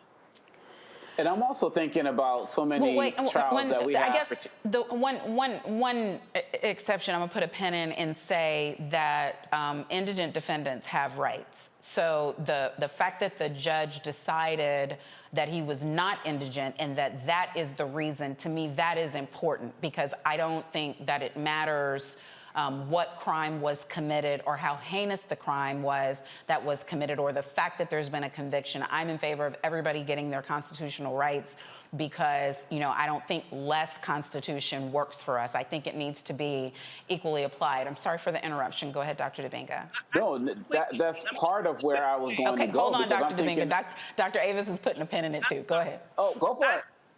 I 1,000% agree with you. Let me just say, though, and you might be, correct me if I'm wrong on this, but this typically happens. I mean, this might be why it was reversed. Typically, when these things happen, you have, for example, white supremacists, I hate to use that term, from across the country and other, they come together and they create legal funds for a lot of these police officers who are on trial for murdering Black people. So I'm assuming the same thing happened in this case. Is that what happened? Yes, and that's exactly why I was saying, even if he's claiming that he's defending himself, I firmly believe, absent any proof whatsoever, that there are some white supremacist funded firms helping him to do his so-called pro bono appeal. Now it's your turn, Dr. Dominga. Well, it just has me thinking about all of the young people, young Black and brown children, teenagers, and the like, who don't have money to pay their fees, and if they can't pay, they go into jail, they go into prison, they don't have an opportunity to even get that type of luxury that Derek Chauvin was afforded. So going off your point, Monique, if we're going to apply it, it should apply to everybody. But so many times, people from our community get in trouble with the law and don't have the money for their fees, and it's, hey, just throw them away, lock them up, throw away the key, and that we need to have it be equal for everybody.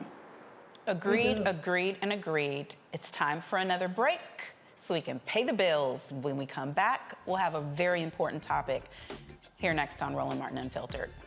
Stay tuned.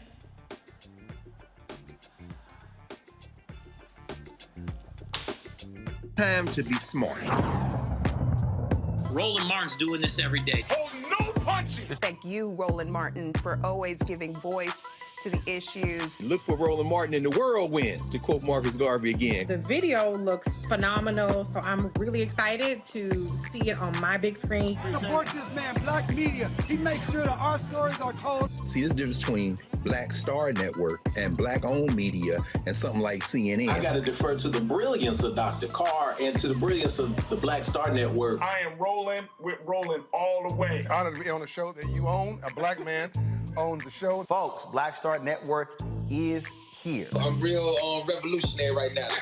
Roland was amazing on that. Stay black. I love y'all. I can't commend you enough about this platform that you've created for us to be able to share who we are, what we're doing in the world, and the impact that we're having. Let's be smart. Bring your eyeballs home. You can't be Black-owned media and be scared. You dig?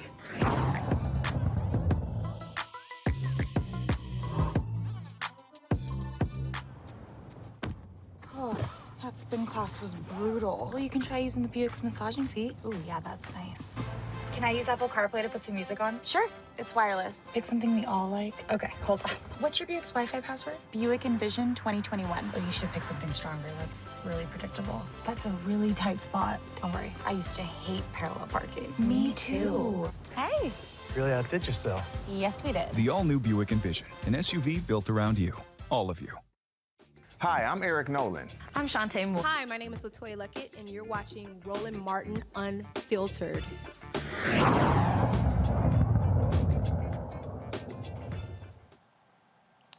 It's Breast Cancer Awareness Month.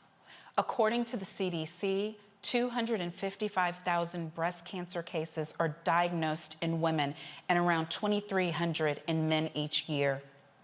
Those numbers tell us that breast cancer is the leading cause of cancer-related deaths among women. There is a 1 in 8 chance that a woman will develop breast cancer.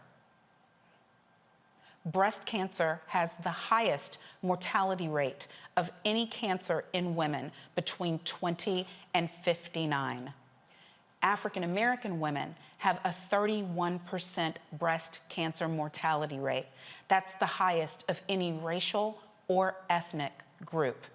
Breast cancer incidence is higher among African American women younger than 45.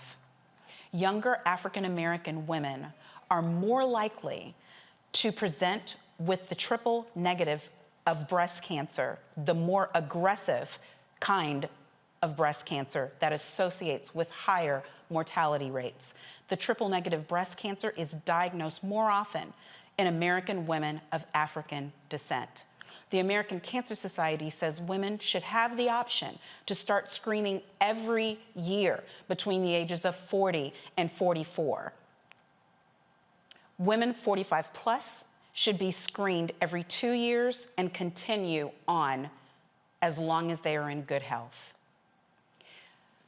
Now, I want to start there with the option on screening and frequency of screening. And I'll go to the two women on my panel first. No offense, Dr. Dibinga. Avis, Okay.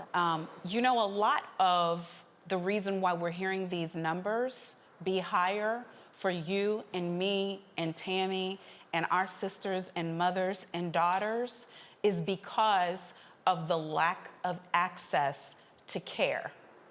So when we need something, we gotta fight and advocate for things that other private care doctors are offering as rote. And we have seen that improve to a certain extent under the Affordable Care Act, but we obviously are not anywhere near where we need to be.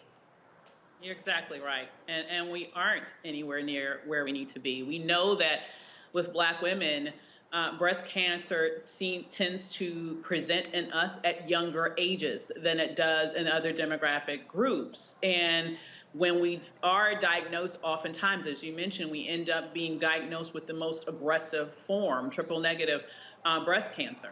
And so oftentimes, by the time we are told by our doctor that we should be getting those screenings, we are well past the age where the typical many Black women actually present. So we need to get those screenings younger. We need to be very loud and boisterous about fighting for our lives by asking for and making sure that we receive access to those screenings that we need to save our lives. And we need to make sure that we put the pressure on our overall health system as a whole to do a better job of providing health care to all in a way that values every life, because literally every life matters. Tammy, your thoughts? I agree 100% with Dr. And the fact that, Black women at a younger age, are getting diagnosed with cancer and even feeling lumps. And so not having that access to health care, even with, the Affordable Care Act or Obamacare, whatever you want to call it, even as it stands now, yes, it's wonderful, but a lot of improvement can still be made, because an individual that makes approximately $25,000 to even $30,000 a year, they're paying about $400 to $500 a month with the Affordable Care Act. That's still a lot of money every single month going towards health insurance. And that's a little bit of money annually for someone. So what we're seeing are individuals who are not telling the truth about their annual income so they can pay less monthly, or individuals that are just like, you know what, I don't got $500, $600 a month to pay this, so I'm gonna just go on ahead and not have no insurance. And that's a problem. So we need to address that and also talk about it more, talk about personal experiences that, women like us on this panel, and even you, Monique, have experienced personally or with our family, so that when people are watching us, they can hear us and identify with our experiences and know that it's okay for them to maybe go to Planned Parenthood or go to some organization that is willing to do a mammogram, even though they're not at the age of 40. Because when we talk about bias, there's a lot of inherent bias in the healthcare system. We already know that. And me personally, I'm 39, and I've had several mammograms over, the past 15 years, because I got tickle bitties and lumps. So I had to push and ask questions to get a mammogram, but that I'm fighting primary care doctors, and I had that good government insurance to do that, right? So that I can get a mammogram and then get an ultrasound for them to say, oh, it's a cyst or it's fibroadenoma, which is very common in African American women, but still me being able to have the fibroadenoma removed, which is just a benign lump, right? But there's like a 1% chance of it becoming cancerous.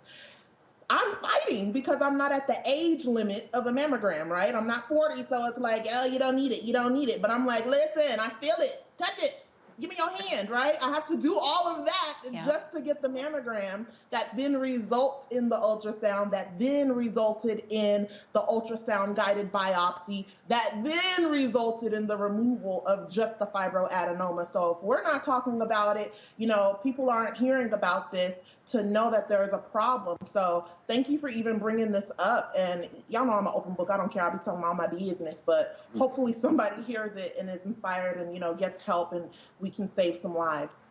Right, no, and I appreciate your transparency even in sharing that. You are so right that the stories have to be told. And the thing that just terrifies me and saddens me about that is here you are having to fight in that manner, and you're a trained advocate. You're a person with a great degree of education. What would happen with our sisters who don't have the words? Who don't have the advocacy skills, who don't have the education, who didn't have even the training in terms of hygiene and regular checkups and all of the things that they need. And the other thing I want to throw in here, Dr. Zabinga, is not just that men need to get checked too. They do, because it is found in men, certainly not to the extent of women, but it is found in men also.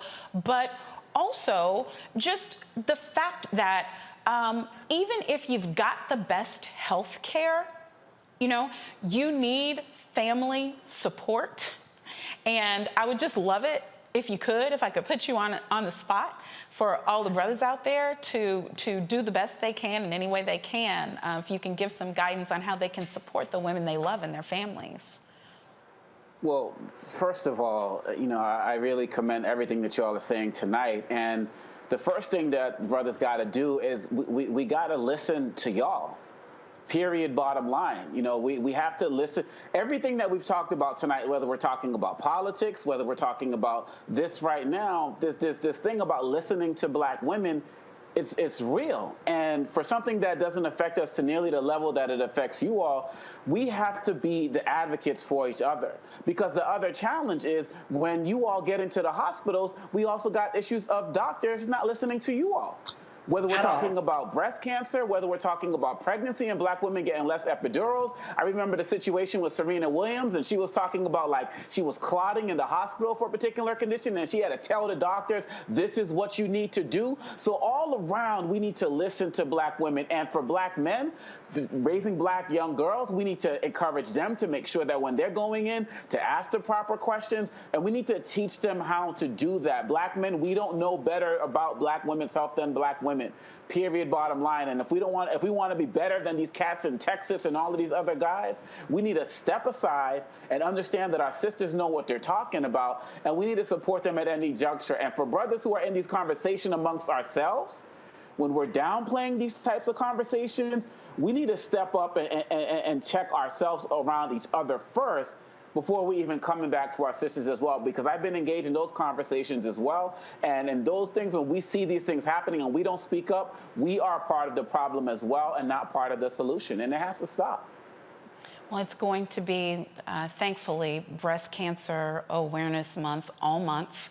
And I know it's not the last time that it will be discussed on this program. It's amazing to me that in this country, you can systemically tear apart the fabric of families for a racial demographic and then expect for them to be able to get family history from the families they no longer know how to reach. So early detection is important. If you don't know mama's history or daddy's history, it's almost impossible. And that's why someone like my sister Tammy at 39 needs to get what she's supposed to get, whether she knows her history or not. If we present with something, believe us. Okay, that's my soapbox for the night. Well, maybe my second one. Despite the widespread COVID vaccine, we're finding, despite the widespread COVID vaccine availability, there have been over 100,000 deaths since mid-June, bringing the total of deaths to 700,000 and more than 44 million cases. As flu season nears, medical professionals are urging patients to get the flu and COVID vaccine. The flu attaches to 295,000 people in the United States. The vaccinated during the holidays need to continue to wear masks. Health experts insist that we will be able to have a vaccine for those that are ages 5 to 15 sooner rather than later. I think that's already available, though, for Pfizer, unless I just read that wrong. Anybody on my panel know? Y'all are the experts. I don't think it's available for 5 to 15 yet. I think, like you said, they've been talking about it. I have a 7-year-old, so, you know, I've been on the lookout trying to hear about that. Oh, okay. So what ages can get it now? Give me the facts, 12 and y'all. up. It's how 12 and how up old? for the Pfizer vaccine right now. Oh, okay, the end of this submitted. month. Okay, I'm looking back. Let me look at my notes. We'll meet at the end of this month to discuss Pfizer's vaccine eligibility for children ages 5 to 11. I was on the first thing smoking. The minute they said my kids could get it, I was in there, but that's just me. Okay, comments from our panel. Dr. Dominga? I think that this is crucial. I think that this is extremely important. And as we're going into this pandemic or continuing on, I mean, we've lost more people than we lost during the flu of 1918. And I saw a panel this weekend on the news, and they were talking about this country was supposed to be pandemic proof. But when you have people like Trump come in and you suppress the pandemic response and the pandemic response unit and the like, and then you don't have the type of access that we were just talking about in the last segment, and then you got the ignorance and the disinformation, we're getting what we're getting right now. People are still blaming immigrants and blaming people at the border and not wanting to look at doing the work themselves. And I feel like we still have the opportunity to get out of this. If it's just the will. We're kind of like slaves to our freedoms right now. People having this mentality where I can kind of do what I want, you can't tell me what to do. and we keep mixing up freedom and license. You can have the freedom to not get vaccinated, but you don't have the license to make me sick. And so we need to make sure that we're continuing on this route. I think that we're closer to overcoming it, but I'm very nervous about the holiday season and what's going to happen. And I think that there'll probably be another surge after that because people are just so stubborn right now. Avis? I completely agree. Amen, amen, amen to everything that Dr. Tamika said. I mean, you have I loved it. You have the freedom not to be vaccinated if you don't have the license to make me sick. That is the part of it that is so critical to me, because you have all of these people, interestingly, the same people who want to take away a woman's right to choose around here talking about my body, my choice when it comes to the vaccine. I find that very interesting. But it's not just your body. That's the thing. It's all of our bodies. And things, unfortunately, will probably get worse as we head into the colder months and more people are inside. And if people don't start to really take this thing seriously in terms of getting vaccinated, in terms of wearing those masks, we're going to find ourselves once again back in another space where we are seeing spiking rates of COVID. If we want to get past this thing, we all need to do our part, and a major part of that is making sure that you get the vaccine. Get vaxxed, y'all, for all of our sakes. Please, Jesus. All right, Alabama lawmakers pass a law to use COVID relief funds to build more prisons. Let that sink in. Republican Governor Kay Ivey believes the funds are necessary for the state's struggling prison infrastructure. Criminal justice advocates argue the funds were not meant to increase prisons in the state and could be used to improve the lives of residents. Alabama has some of the highest incarceration rates in the nation. Blacks make up only a quarter of the state's population, but over half of the prison population. One more again. Blacks make up only a quarter of the state's population, but over half of the prison population. Make it make sense, Tammy. Listen, Monique. My chest. Make it make sense. Got that back one more time. Blacks make up a quarter of the population of the whole state, y'all, but half of the prison population. So when we talk about criminal justice reform, the reform is addressing that. The math ain't mathing, okay? It ain't no criminal justice reform, Tam.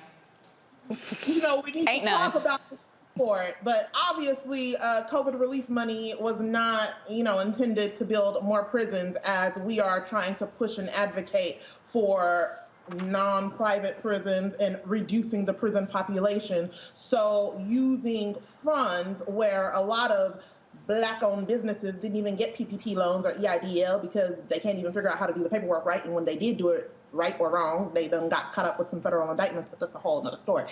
That money is not for building more prisons so that they can identify more people that look like me to fill up those prisons.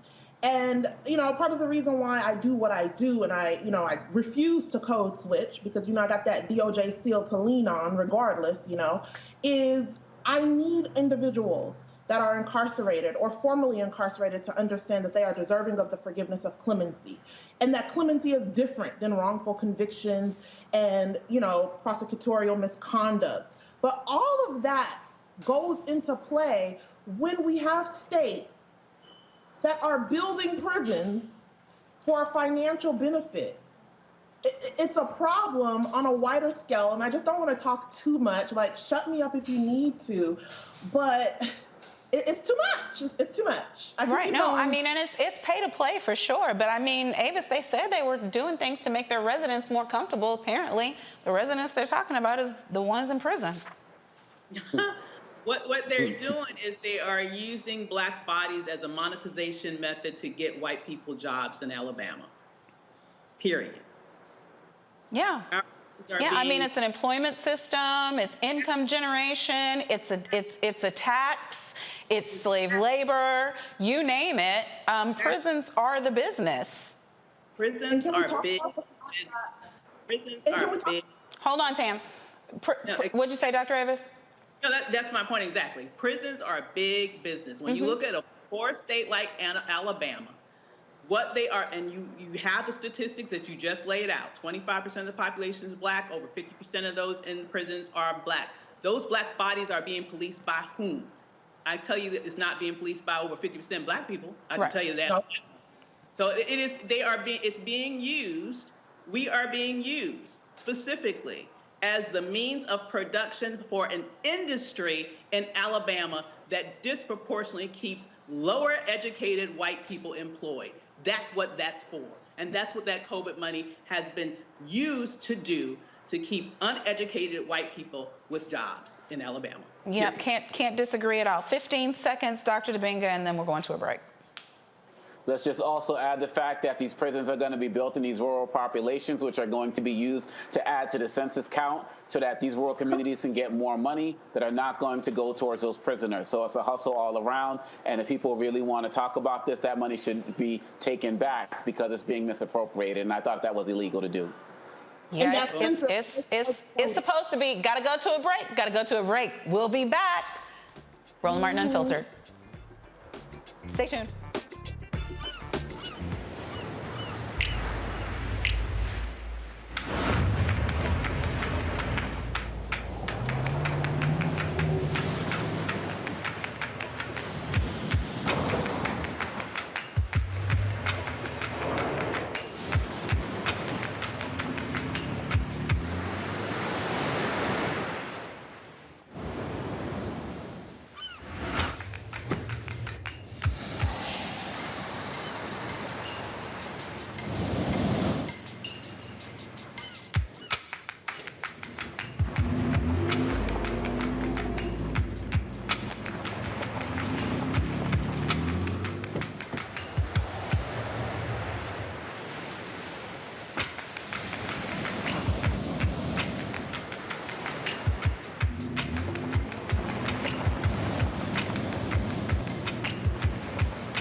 Betty is saving big holiday shopping at Amazon. So now, she's free to become Bear Hug Betty. Settle in, kids. You'll be there a while. Ooh, where you going? Hey, I'm Amber Stevens-West. Yo, what up, y'all? This is Jay Ellis, and you're watching Roland Martin Unfiltered.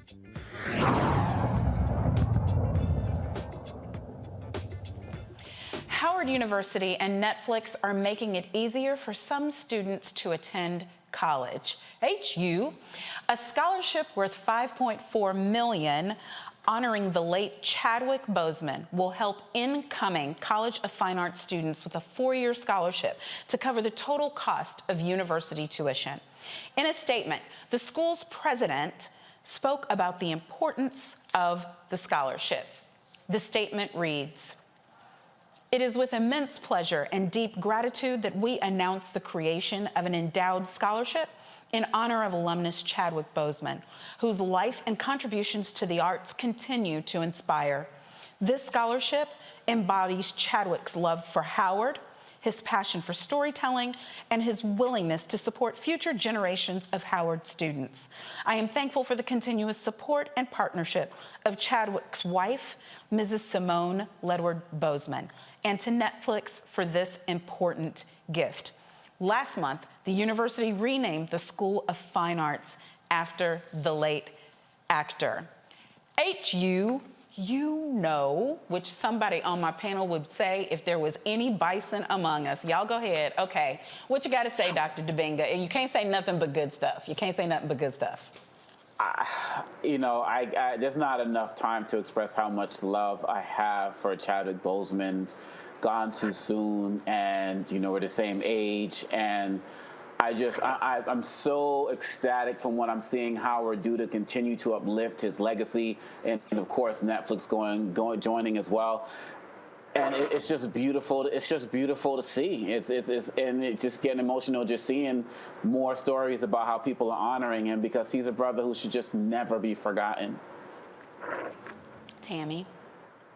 I think it's amazing, spending over a decade in the DC area. You know, I've met a lot of wonderful graduates of HU, and I think specifically having this scholarship for students that are in the fine arts.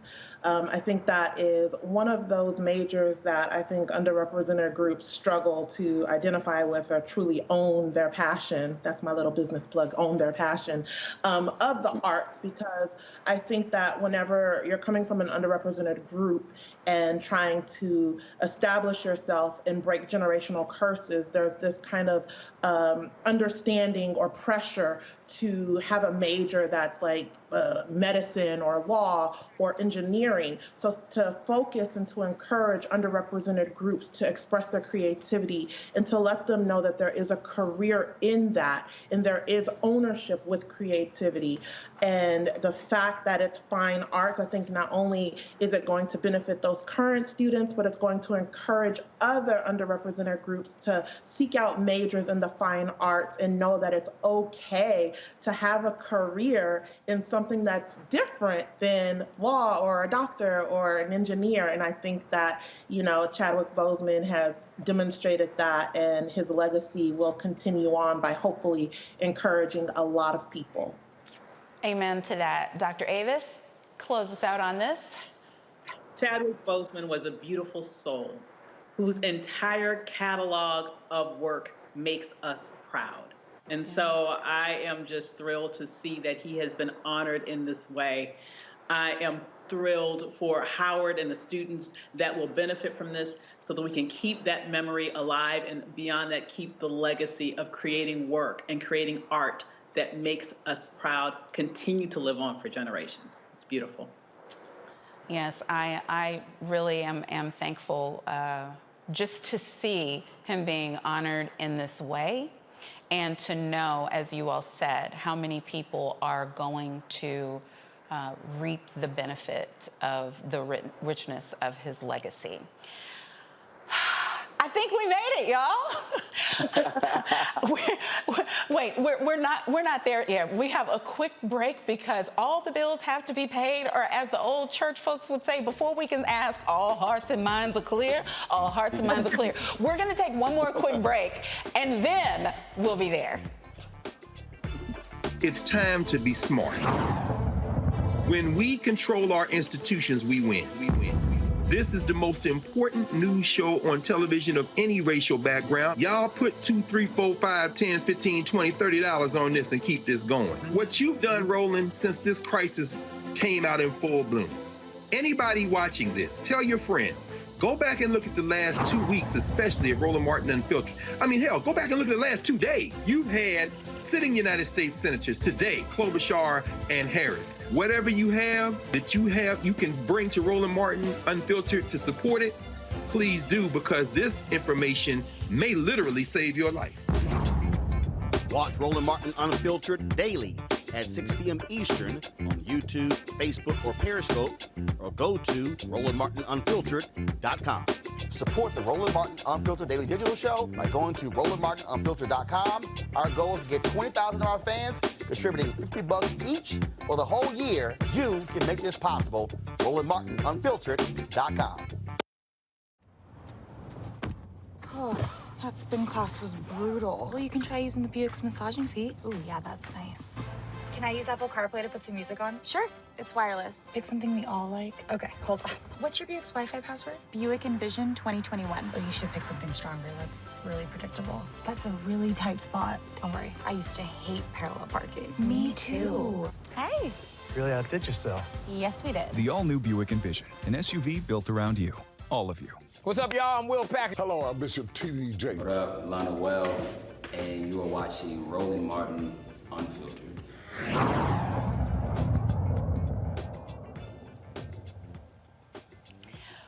We made it. Thanks for joining us here on Roland Martin Unfiltered, streaming on the Black Star Network. Special big thanks to tonight's panel, Dr. Avis Jones-DeWeaver, Dr. Omokongo Dibinga, and attorney Tammy Ellison, ESQ. You guys were phenomenal. Thank you for carrying a sister over the finish line. I love y'all. If you haven't done it yet, download the Black Star Network on all of your devices. You can download on iPhone, Apple TV, Android TV, Roku, Fire TV, Xbox One, Smart TV. Whatever y'all got, download now. Have you downloaded yet? You should be using your phone, downloading right now. If you would like to support us so we can continue bringing you the stories that matter to us, you can support Roland Martin Unfiltered and Black Star Network. Cash App, cash.app/$RM Unfiltered. PayPal, it's paypal.me/R Martin Unfiltered. Venmo, venmo.com/RM Unfiltered. Zelle, Roland@RolandSMartin.com. And all of the places that we stream, go, support. Guys, you know you're not gonna get these stories anyplace else. You know you're not. It's only gonna be here. And you know who's gonna be here tomorrow?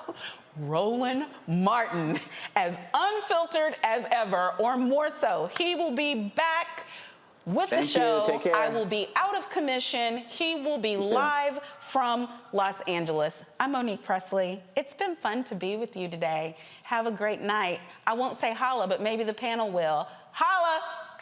I said it was such an honor. Roland Martin's doing this every day. Oh, no punches! Thank you, Roland Martin, for always giving voice to the issues. Look for Roland Martin in the whirlwind, to quote Marcus Garvey again. The video looks phenomenal, so I'm really excited to see it on my big screen. Support this man, Black Media. He makes sure that our stories are told. See, there's a difference between Black Star Network and Black-owned media and something like CNN. I got to defer to the brilliance of Dr. Carr and to the brilliance of the Black Star Network. I am rolling with Roland all the way. Honored to be on a show that you own. A black man owns the show. Folks, Black Star Network is here. I'm real revolutionary right now. Roland was amazing on there. Stay black. I love y'all. I can't commend you enough about this platform that you've created for us to be able to share who we are, what we're doing in the world, and the impact that we're having. Let's be smart. Bring your eyeballs home. You can't be Black-owned media and be scared. You dig?